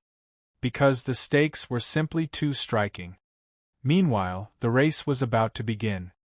Saphiro's horse was an impressive one. It was strong, had sharp eyes and glossy hair, and was unparalleled on the grassland. It was almost as good as the chieftain's own horse. Thus, everyone looked at Feng Wu when they saw the horse. Feng Wu brought out her horse as well. The contrast wasn't too striking when the two horses were apart, but now that they were put together, the difference was simply too glaring. Lightbolt, you don't need to run too fast. 30% of your normal speed will be enough. Sapphiro rubbed her horse's head. Lightbolt had the intelligence of an 8-year-old, so it could understand Sapphiro. It glanced at Feng Wu's horse contemptuously and raised its chin proudly, as if its opponent was some unworthy farm horse. Feng Wu's thin horse even had a wounded right front hoof, but it completely ignored its opponent's attitude. "You're such a mild-tempered little horse." Feng Wu patted its head and was amused. Horse racing was all about attitude, and Feng Wu's horse had already lost in that aspect. "I'll call you Little Master from now on. How about that?" Little Master couldn't be bothered to roll its eyes. It glanced at Feng Wu, lay back down, and yawned. It yawned. Right now. Feng Wu didn't know what to say. The crowd, on the other hand, was speechless. They were completely baffled by Feng Wu's choice. She had to have lost her mind to compete against Sapphiro with this scrawny, lame, and lazy horse. Sapphiro didn't find the race very fair like this either, so she frowned at Feng Wu. "How about you change your horse?" Feng Wu said confidently, "Don't worry. My little master can definitely win." Sapphiro rolled her eyes and found her words to be nothing but hot air.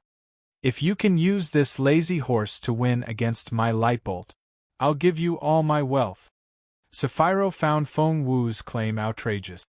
Feng Wu glanced at her. "You mean it?" Sapphiro patted her chest. "Every word." Feng Wu said, "Good, write it down." Hence, it was added to the contract. The Senal grassland believed in God Allah, whereas the Junwu Empire believed in the god of martial arts.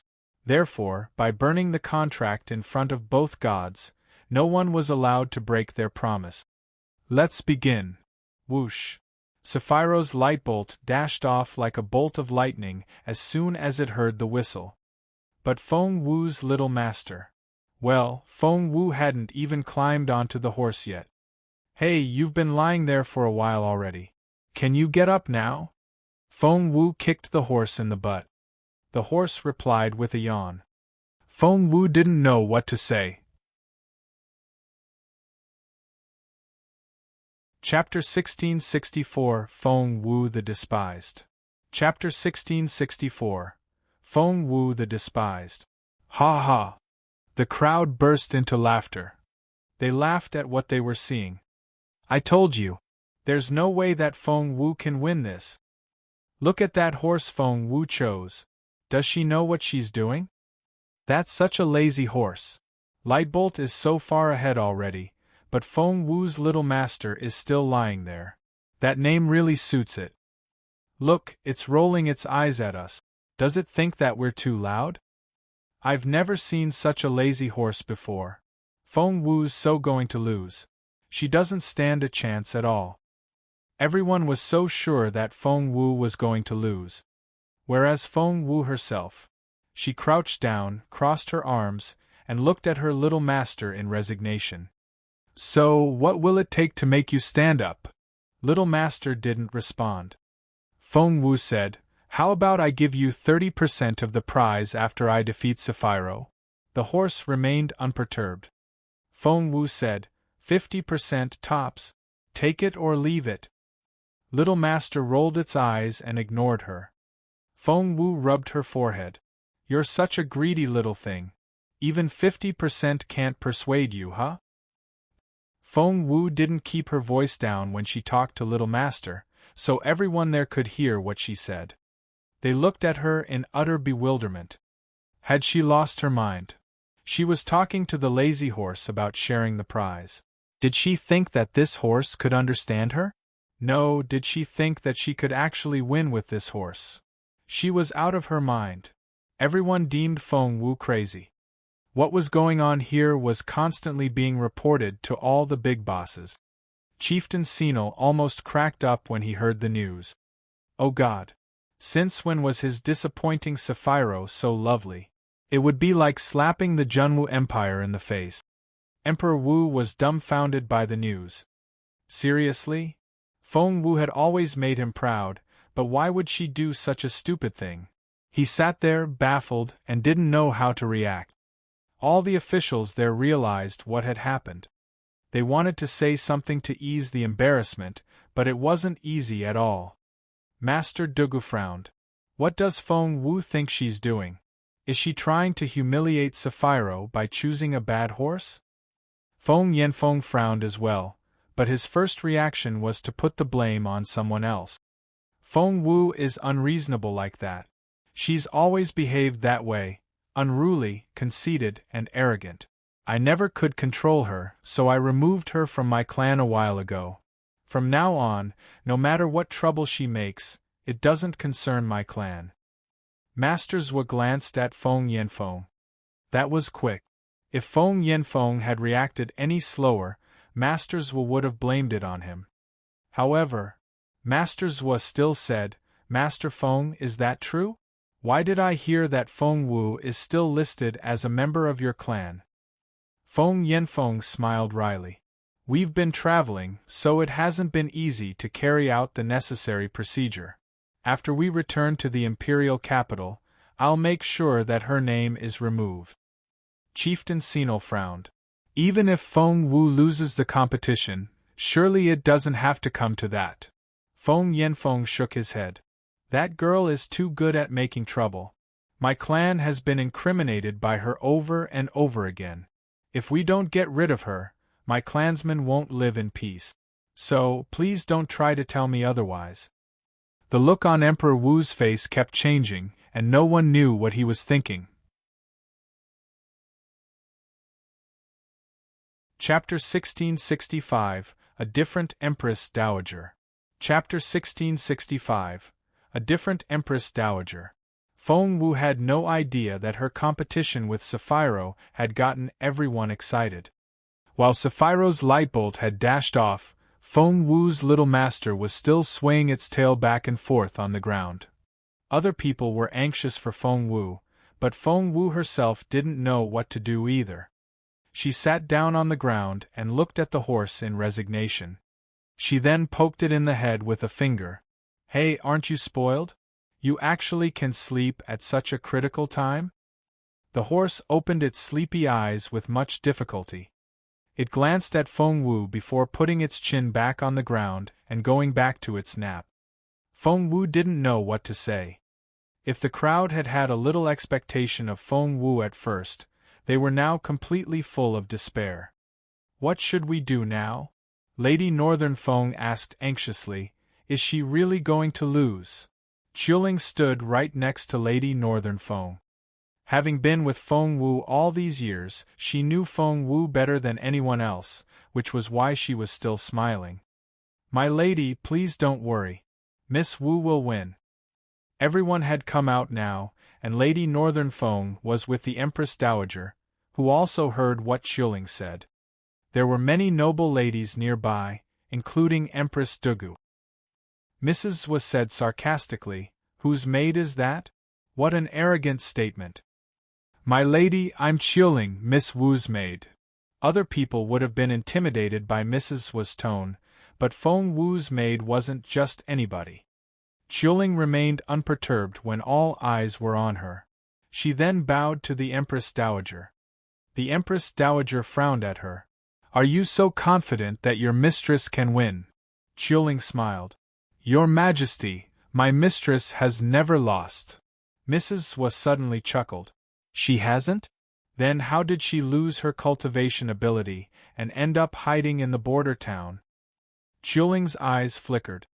Mrs. Zhua knew perfectly well why Feng Wu lost her ability and ended up in northern border city, didn't she? Qiuling was filled with hatred, but she remained very calm when she replied with a smile. Mrs. Zhua, may I ask who my mistress lost to? Mrs. Zhua was about to say that Feng Wu had been defeated by her daughter, Zhua Qinghuan. Her cultivation ability was destroyed, her master was taken away, and her future husband was stolen from her. However, Mrs. Zhua was then reminded of the current situation. Feng Wu had regained her ability and was making rapid progress.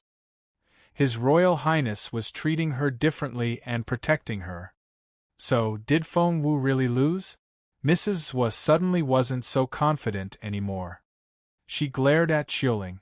Even your mistress doesn't dare to talk like that in front of us. How dare you behave so arrogantly? Do you have any respect for Her Majesty the Empress Dowager and Empress Dugu at all? She then gave the order. Take this girl out and kill her. Since the Empress Dowager and Empress Dugu didn't like Feng Wu, Mrs. Zhua tried to punish her maid to curry favor with the two women. Lady Northern Feng was about to speak, but someone else spoke first. Mrs. Zhua, I see that you're making decisions for me now. The Empress Dowager's cold voice came from the seat behind Mrs. Zhua. Chapter 1666 Little Master. Chapter 1666 Little Master. Mrs. Zhua, are you making decisions for me now? The Empress Dowager glanced at her and spoke slowly. Mrs. Zhua could behave as arrogantly as she wanted in front of Feng Wu, but she was nothing compared with the Empress Dowager. Therefore, she immediately dropped to her knees and said timidly, Your Majesty, I didn't mean that. I really didn't. The Empress Dowager snorted. Mrs. Zhua prostrated on the ground and didn't dare utter another word. The Empress Dowager then slowly looked from Mrs. Zhua to Qiuling. Do you really think that your mistress will win? The Empress Dowager smirked. Qiuling smiled, her bright eyes twinkling. Your Majesty, my mistress has never lost. What if she loses then? The Empress Dowager snorted. Qiuling looked confused. The Empress Dowager asked, Do you want to make a bet with me? Everyone was amazed by those words. Seriously? The Empress Dowager wanted to bet against a maid? That didn't seem to fit her status at all. What power did this young maid have to make the Empress Dowager want to do that? Even Empress Dugu studied Qiuling and pondered, not to mention Mrs. Zhua. Well, Qiuling scratched her head with a wry smile. Well, Your Majesty, I don't have anything that I can bet with. The Empress Dowager waved her hand. Use yourself then. Qiuling looked confused. So did everyone else. The Empress Dowager said, If your mistress loses, you'll work for me. If she wins, I'll give her permission to stay close to me. Qiuling asked, Your Majesty, do you mean that? The Empress Dowager snorted. I always keep my word. What? Are you afraid? Qiuling nodded. All right. I'll take that bet. Mrs. Dugu laughed. Qiuling, you better think it through. Your mistress's horse is still sleeping on the ground. Immediately, all the other noble ladies laughed. Mrs. Zhua chuckled. Dear sister-in-law, haven't you realized it? If someone can work for Her Majesty, why would they want to stay with Feng Wu? Qiuling can't wait to see Feng Wu lose. Am I right, Qiuling? Immediately, everyone else laughed loudly. Qiuling was so angry and wanted to lash out, but since her mistress wasn't here, she had to control her temper. My mistress is going to win, and you'll all regret this. Qiuling rested her hands on her waist. Mrs. Zhua said, Right, with her horse that hasn't gotten up yet, I'm sure she'll win. Ha ha. Ha ha. Feng Wu, the one who was being laughed at, was watching the horse she chose in resignation. Hey, are you really not going? Little Master ignored her. Get up now, or I'm really going to be angry. Feng Wu rose to her feet and rested her hands on her waist. Little Master flipped its tail. Feng Wu heaved a long sigh. 55%. How about I give you 55%? What's that look on your face? 55% is the most I can give you. Don't tell me you want 60%. Chapter 1667 No Surprise. Chapter 1667 No Surprise. Little Master glanced at Feng Wu and snorted.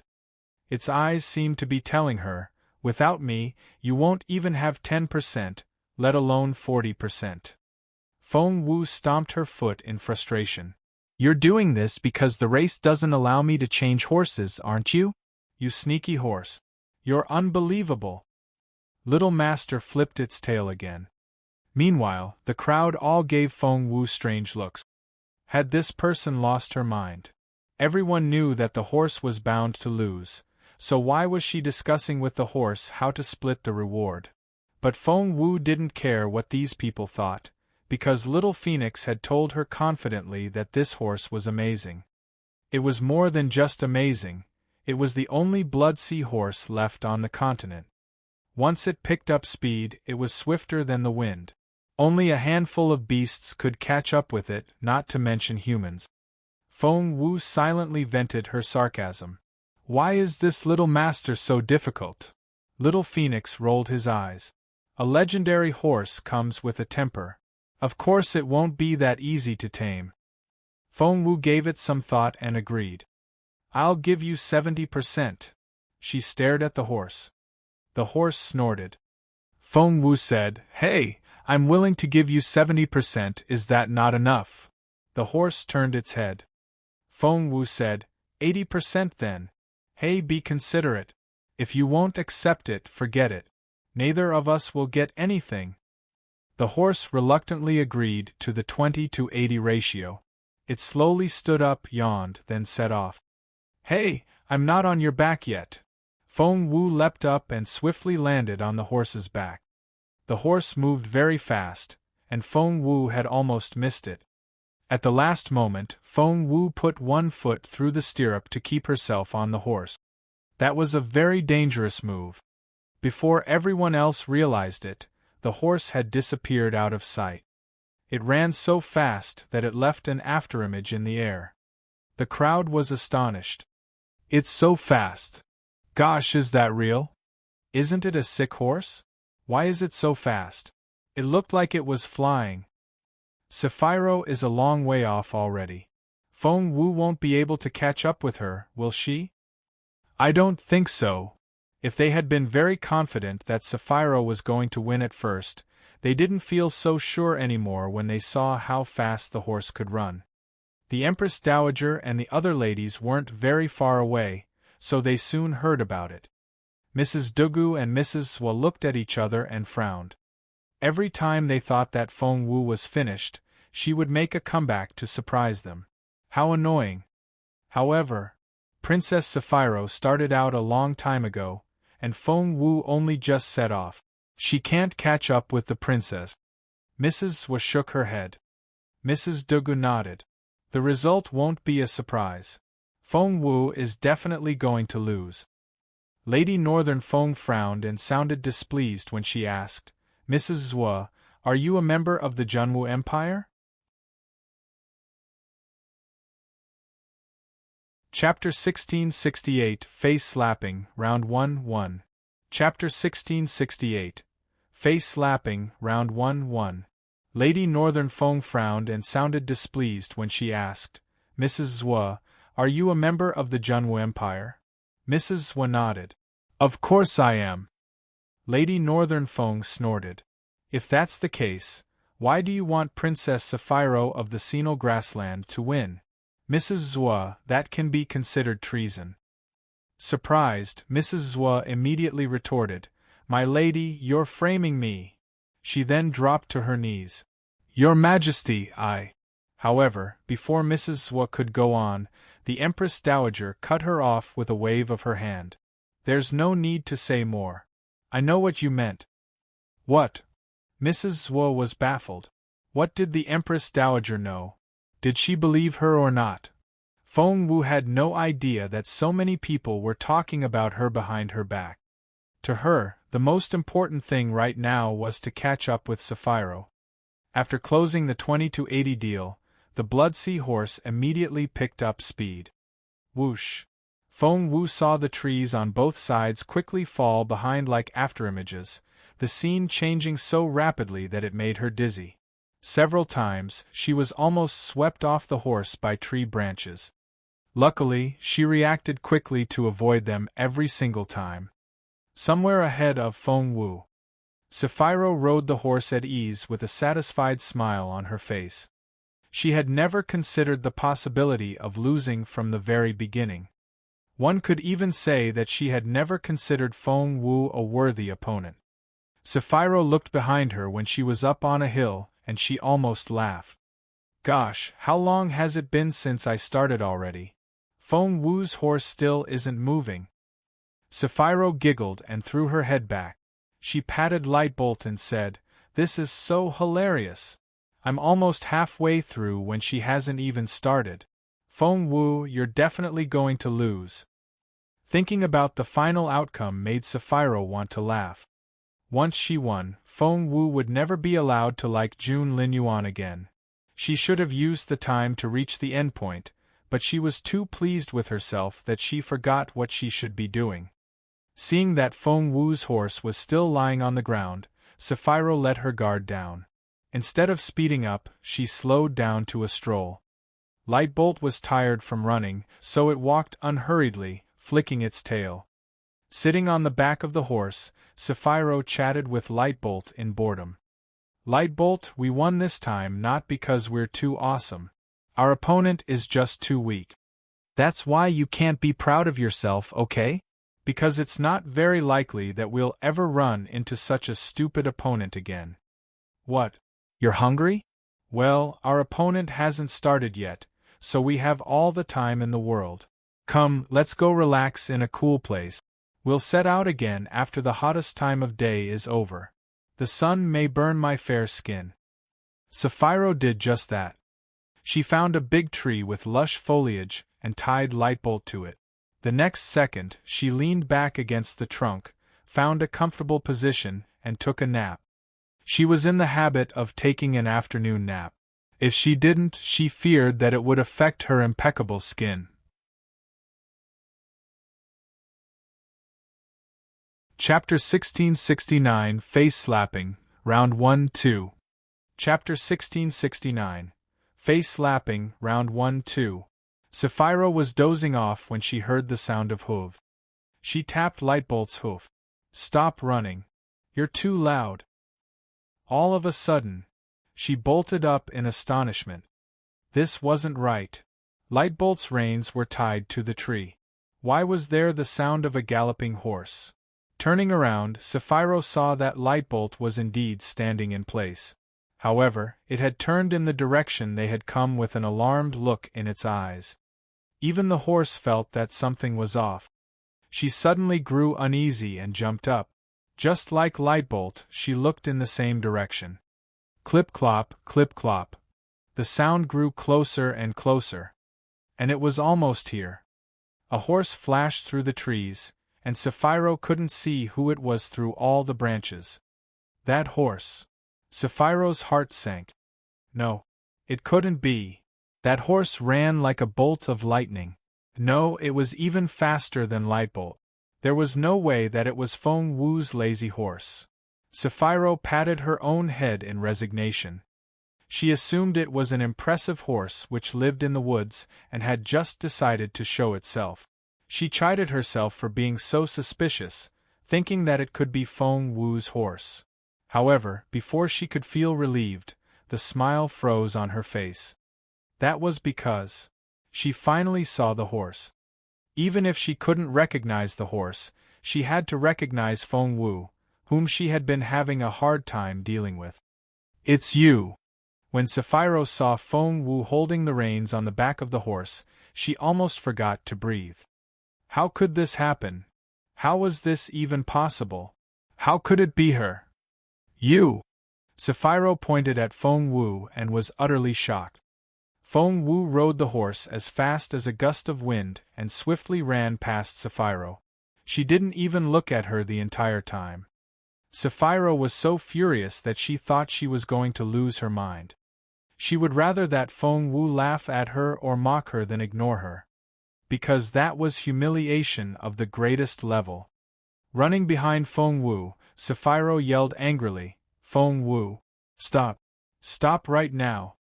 Feng Wu simply ignored her and rode away like a gust of wind. Sapphiro was speechless. Enraged, she didn't know what to say. "Nay!" Next to her, Lightbolt neighed. Only then did Sapphiro come back to herself. She had a horse as well. Without thinking, Sapphiro jumped onto the horse and struck it hard with her whip. Lightbolt, quickly! Catch up with it! Lightbolt had an aggressive look in its eyes. It would catch up with the other horse even if its master didn't give the order. It had never been humiliated like this before. Clip-clop, clip-clop. Sapphiro had chosen Lightbolt as her horse for a reason. When it picked up speed, it was indeed as fast as a streak of lightning. One would have a hard time following it with their eyes. Sapphiro was almost thrown off the horse. She gripped the reins and looked nervously ahead of her with contracted pupils. Feng Wu's horse had already turned into a small black dot. Chapter 1670 Face Slapping, Round 1, 3. Chapter 1670. Face Slapping, Round 1, 3. Run! Run faster! Frustrated and infuriated, Sapphiro gripped the reins and kept urging Lightbolt. Faster! Faster! Why are you so slow? Lightbolt was so angry that it wanted to give up. Who did she just call slow? In fact, it had never run this fast before.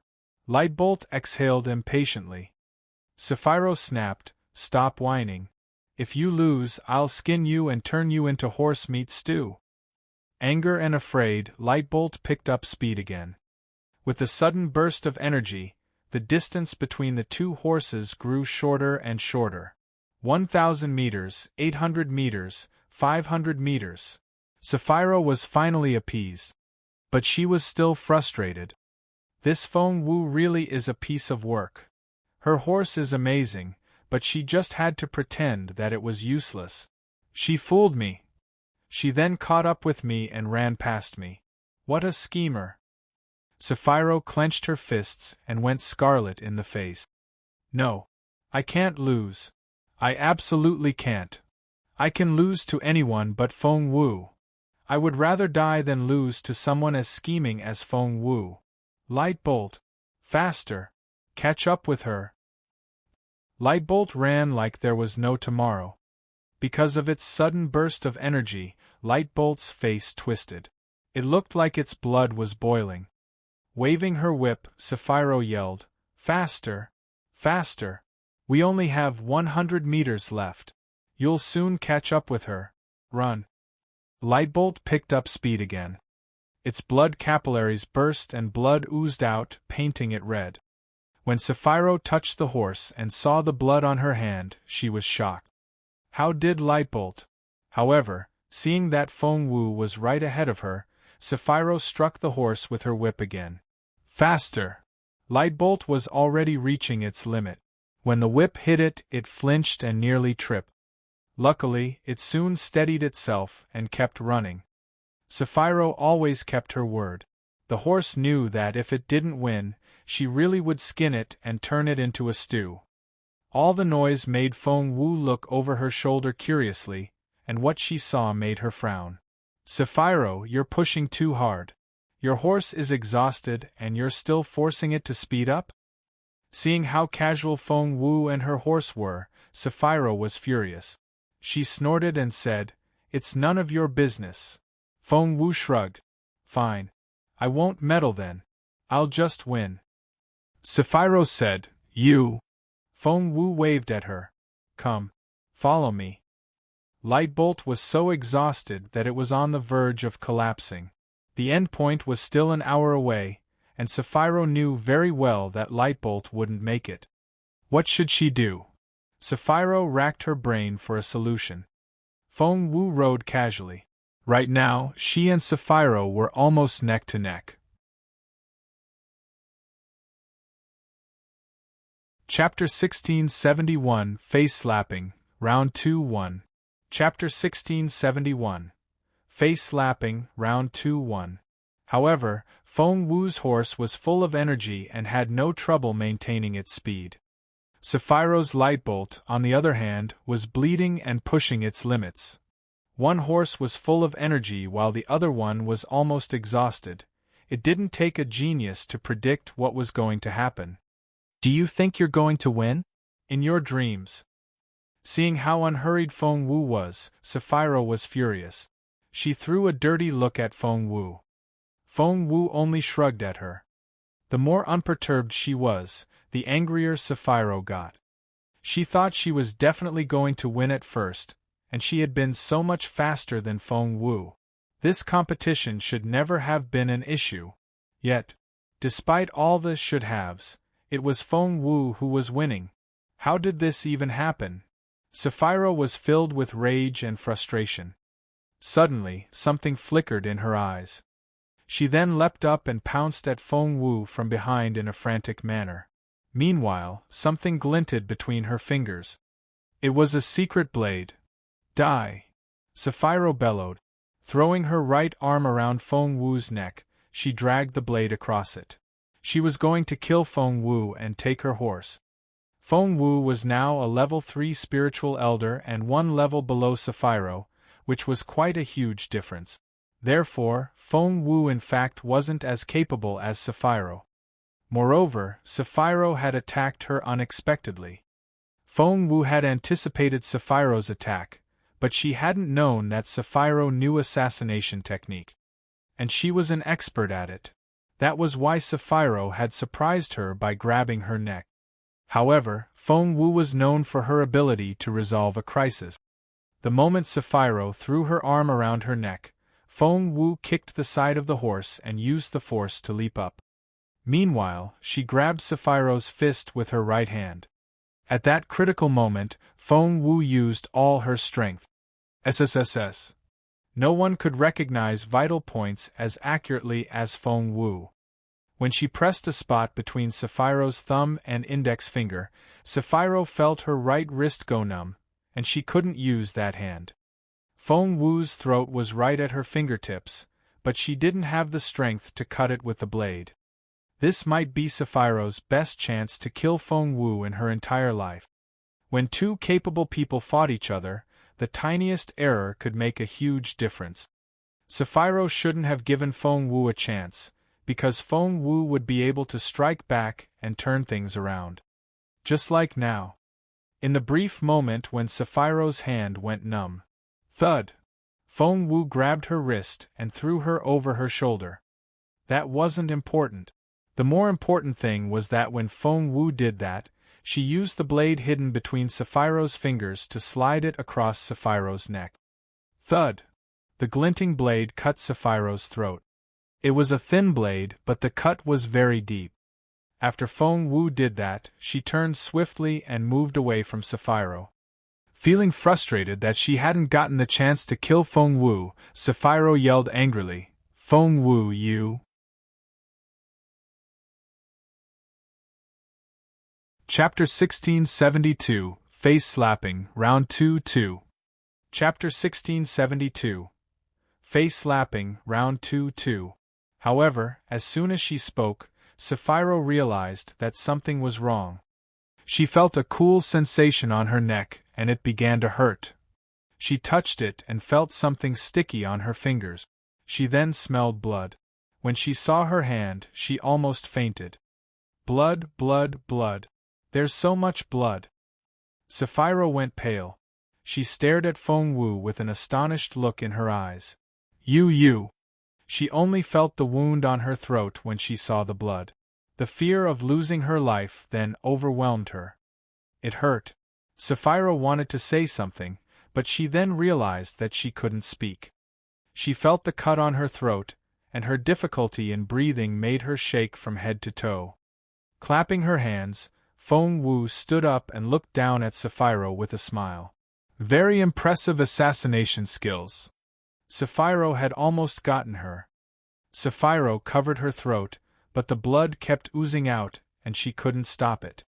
Soon, the blood turned green. As time went by, the green turned darker until it was an inky green color. Sapphira panicked and fumbled in her sleeves and pockets for something, but she just couldn't find it in her panic-stricken state. Antidote, where's my antidote? Her blade was covered with poison, and judging from how panicked she was, it had to be a lethal one. Sapphira was so nervous that she threw everything in her sleeves and pockets onto the ground. There was a mirror, a makeup box, a comb, and a bunch of other bits and bobs. With a wave of Sapphiro's hand, she pushed everything aside. Soon, she found a porcelain bottle the size of a finger.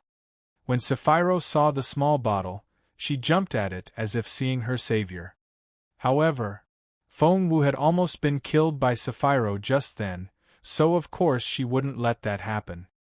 With a wave of her sword, the small bottle flew through the air and rolled down the slope. You! Sapphiro stared at Feng Wu with hatred, as if she wanted to pierce Feng Wu with her bloodshot eyes. But Feng Wu only patted her hands clean and smiled casually. No matter how hard Sapphiro stared at Feng Wu, there was nothing she could do. She had to run after the bottle first. After all, the most important thing was to stay alive. The bottle rolled down the slope, at the end of which was a cliff. There was no time for Sapphiro to get it by foot, so she jumped off the horse and rolled down the slope. When she finally caught the bottle, half of her body was over the cliff. That was close. There was no time to open the bottle, so she crushed it and poured the white powder on the wound on her throat. Cough, cough. Because she was in such a hurry, Sapphiro took a deep breath and choked on the powder. She coughed so hard that she thought she was going to cough her lungs out. Phew. Sapphiro was finally relieved after using the antidote.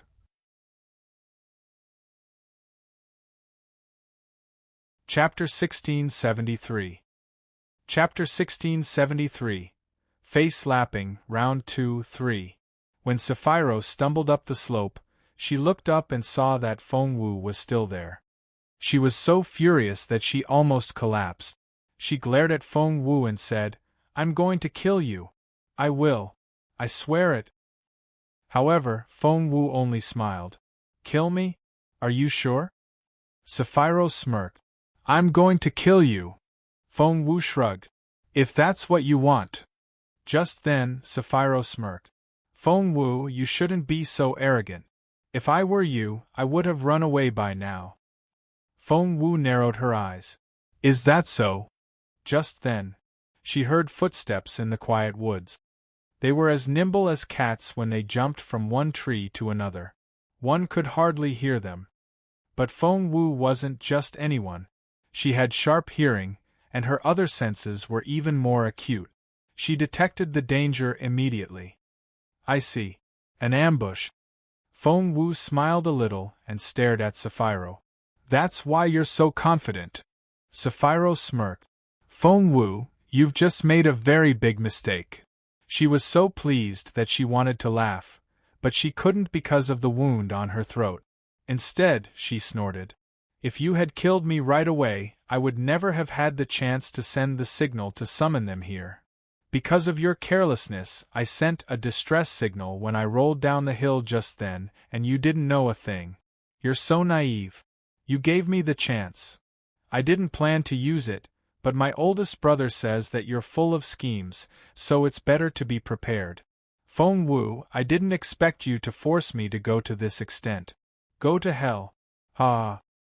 Sapphiro was so pleased that she laughed loudly despite the wound on her neck. Her oldest brother? Feng Wu narrowed her eyes. She hadn't made a move against the man, but he wanted to kill her first.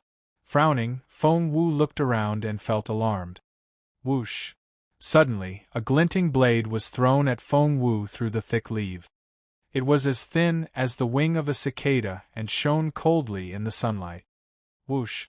Whoosh! Whoosh! Dozens of blades soon followed. They were so powerful. They blocked her way from all sides and she couldn't escape. Ding! With a wave of her hand, Feng Wu drew out her fallen star sword and raised it to her chest. The second stance of fallen star swordplay, Dancing Dragon in the Moonlight. As Feng Wu named her stance, she moved together with her sword. Just like the name suggested, the sword looked as if it was dancing in moonlight, leaving behind afterimages.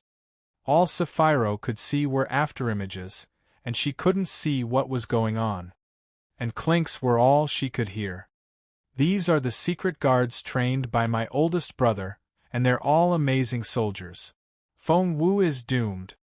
Sapphiro smiled as she applied an ointment on her wound. It was thanks to her scheming brother who had come up with this plan. Otherwise, she would have been killed by Feng Wu. However, when the mist dissipated and everything was clear again, Sapphiro was shocked by what she saw.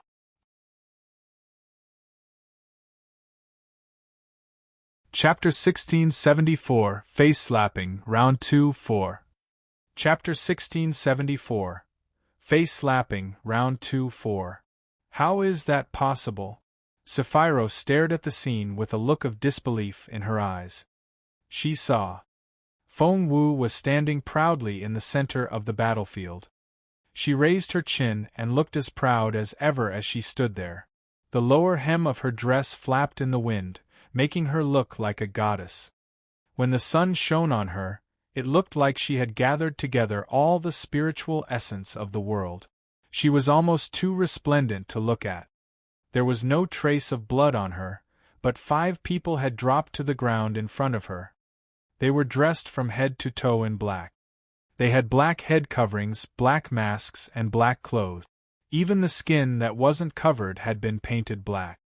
They were the secret guards of the oldest prince of the Senile Grassland, but right now they had all dropped dead, each with a blade between their eyebrows.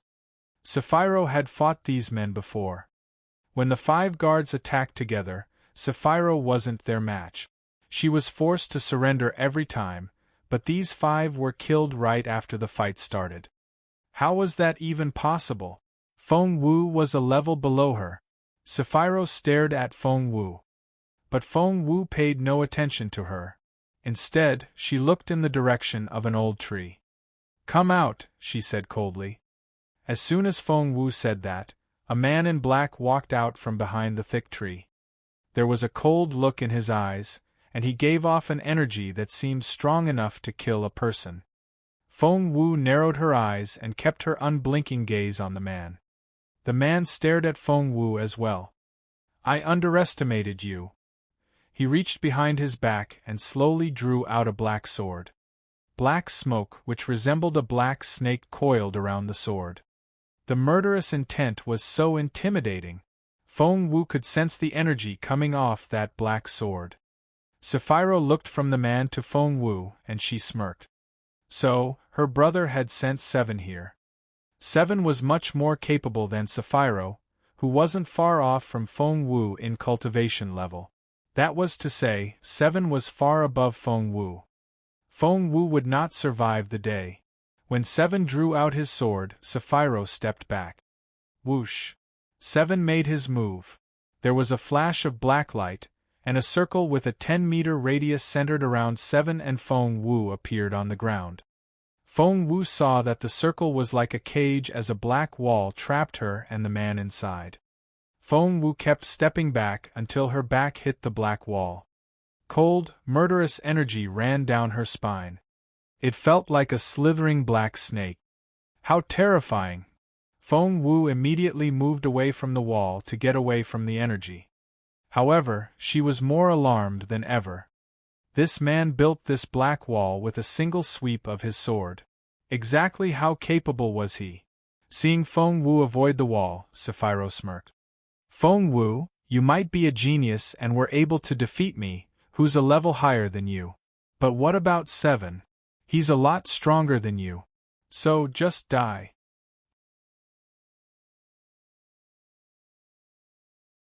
Chapter 1675, Face Slapping, Round 3-1.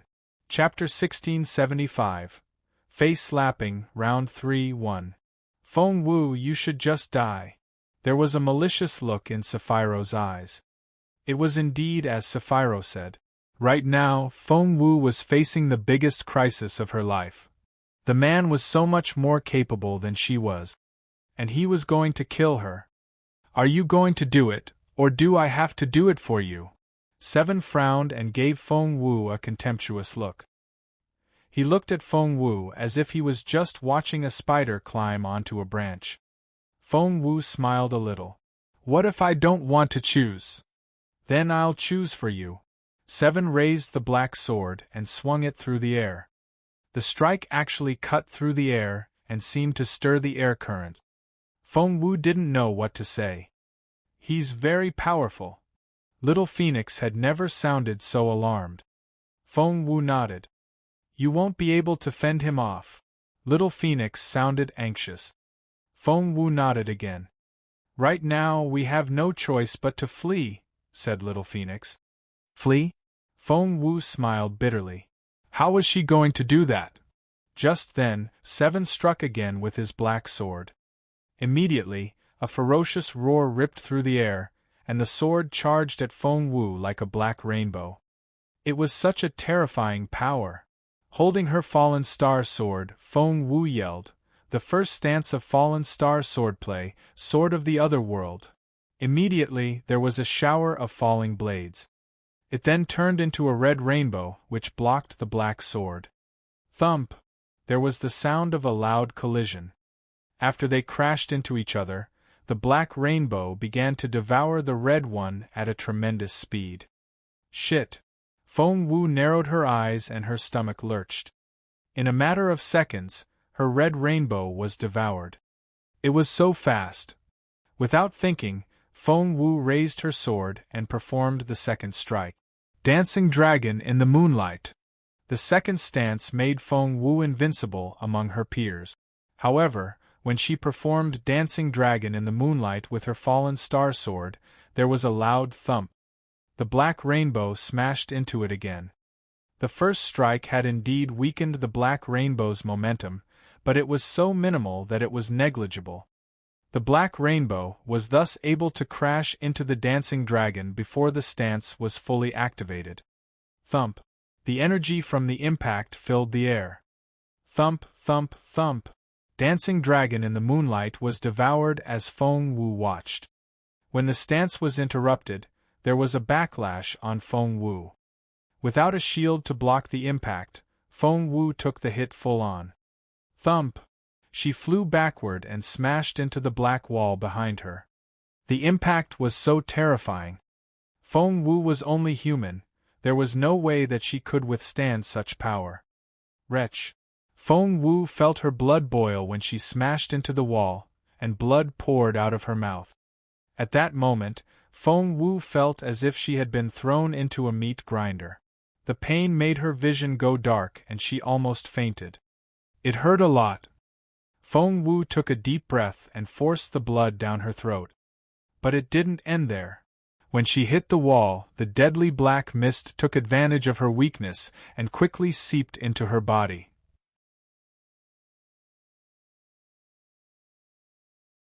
Chapter 1676, Face Slapping, Round 3-2.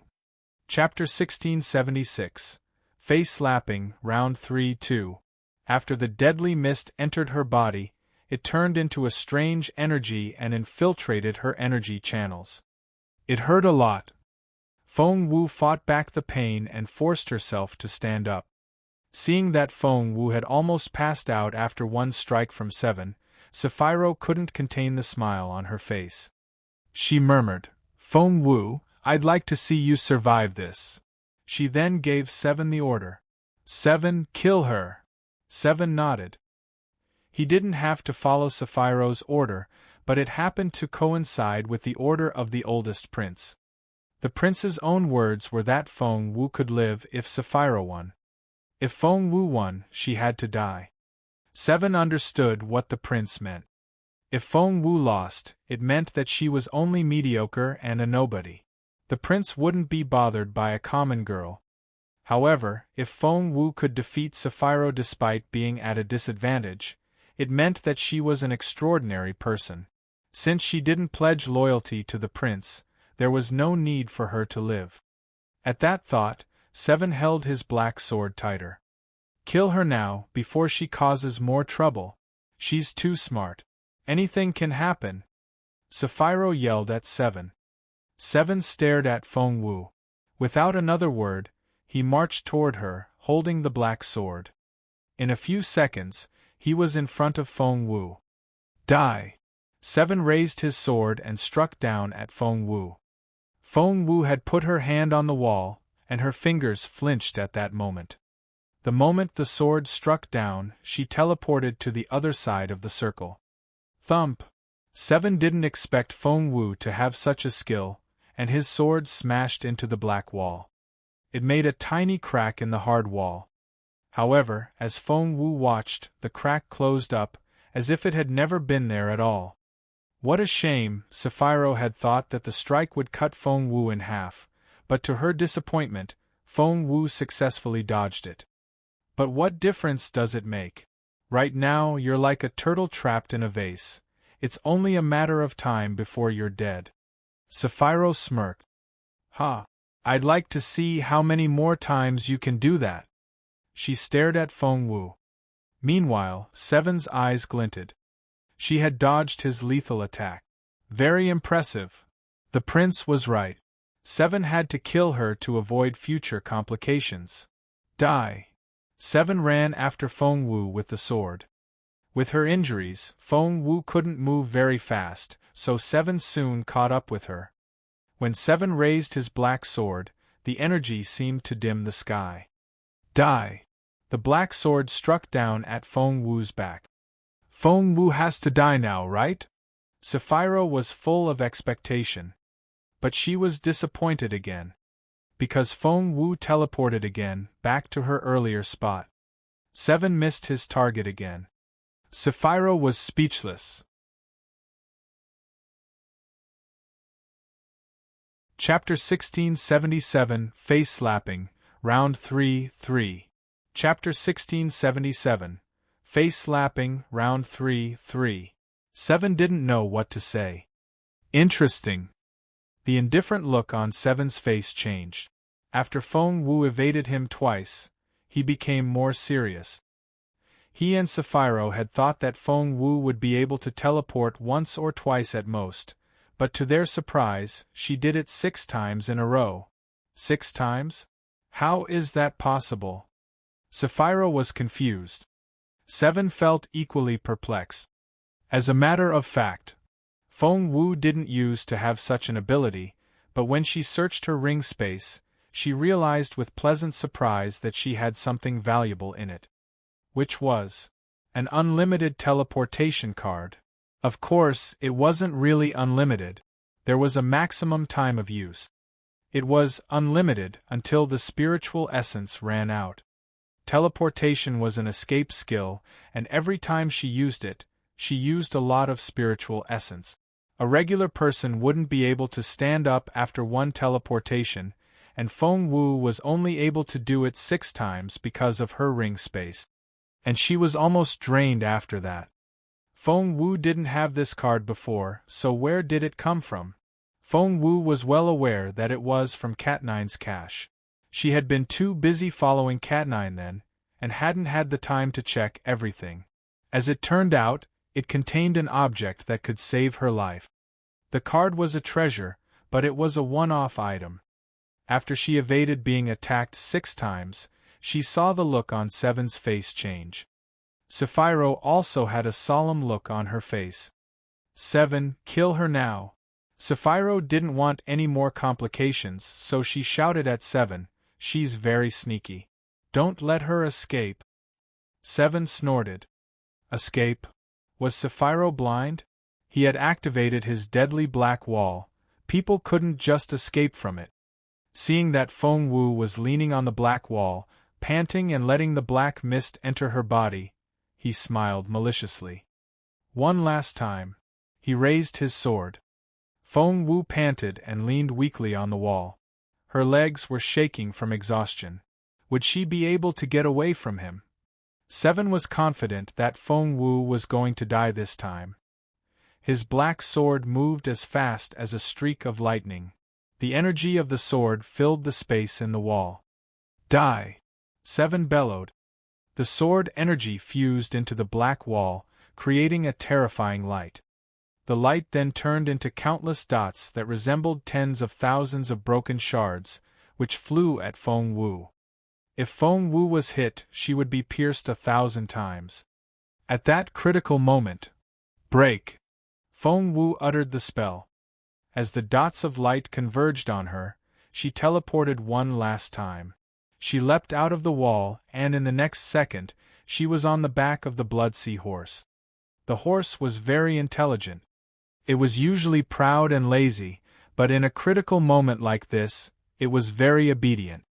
Feng Wu didn't need to spur it before it bolted like a cannonball. Rumble. The sound of an explosion filled the space inside the black wall. 7 had used all his strength. After making the strike, he couldn't stop it. You're tuning in to the Phoenix Knights YouTube channel. Don't forget to subscribe and join us on this journey to catch the most captivating stories.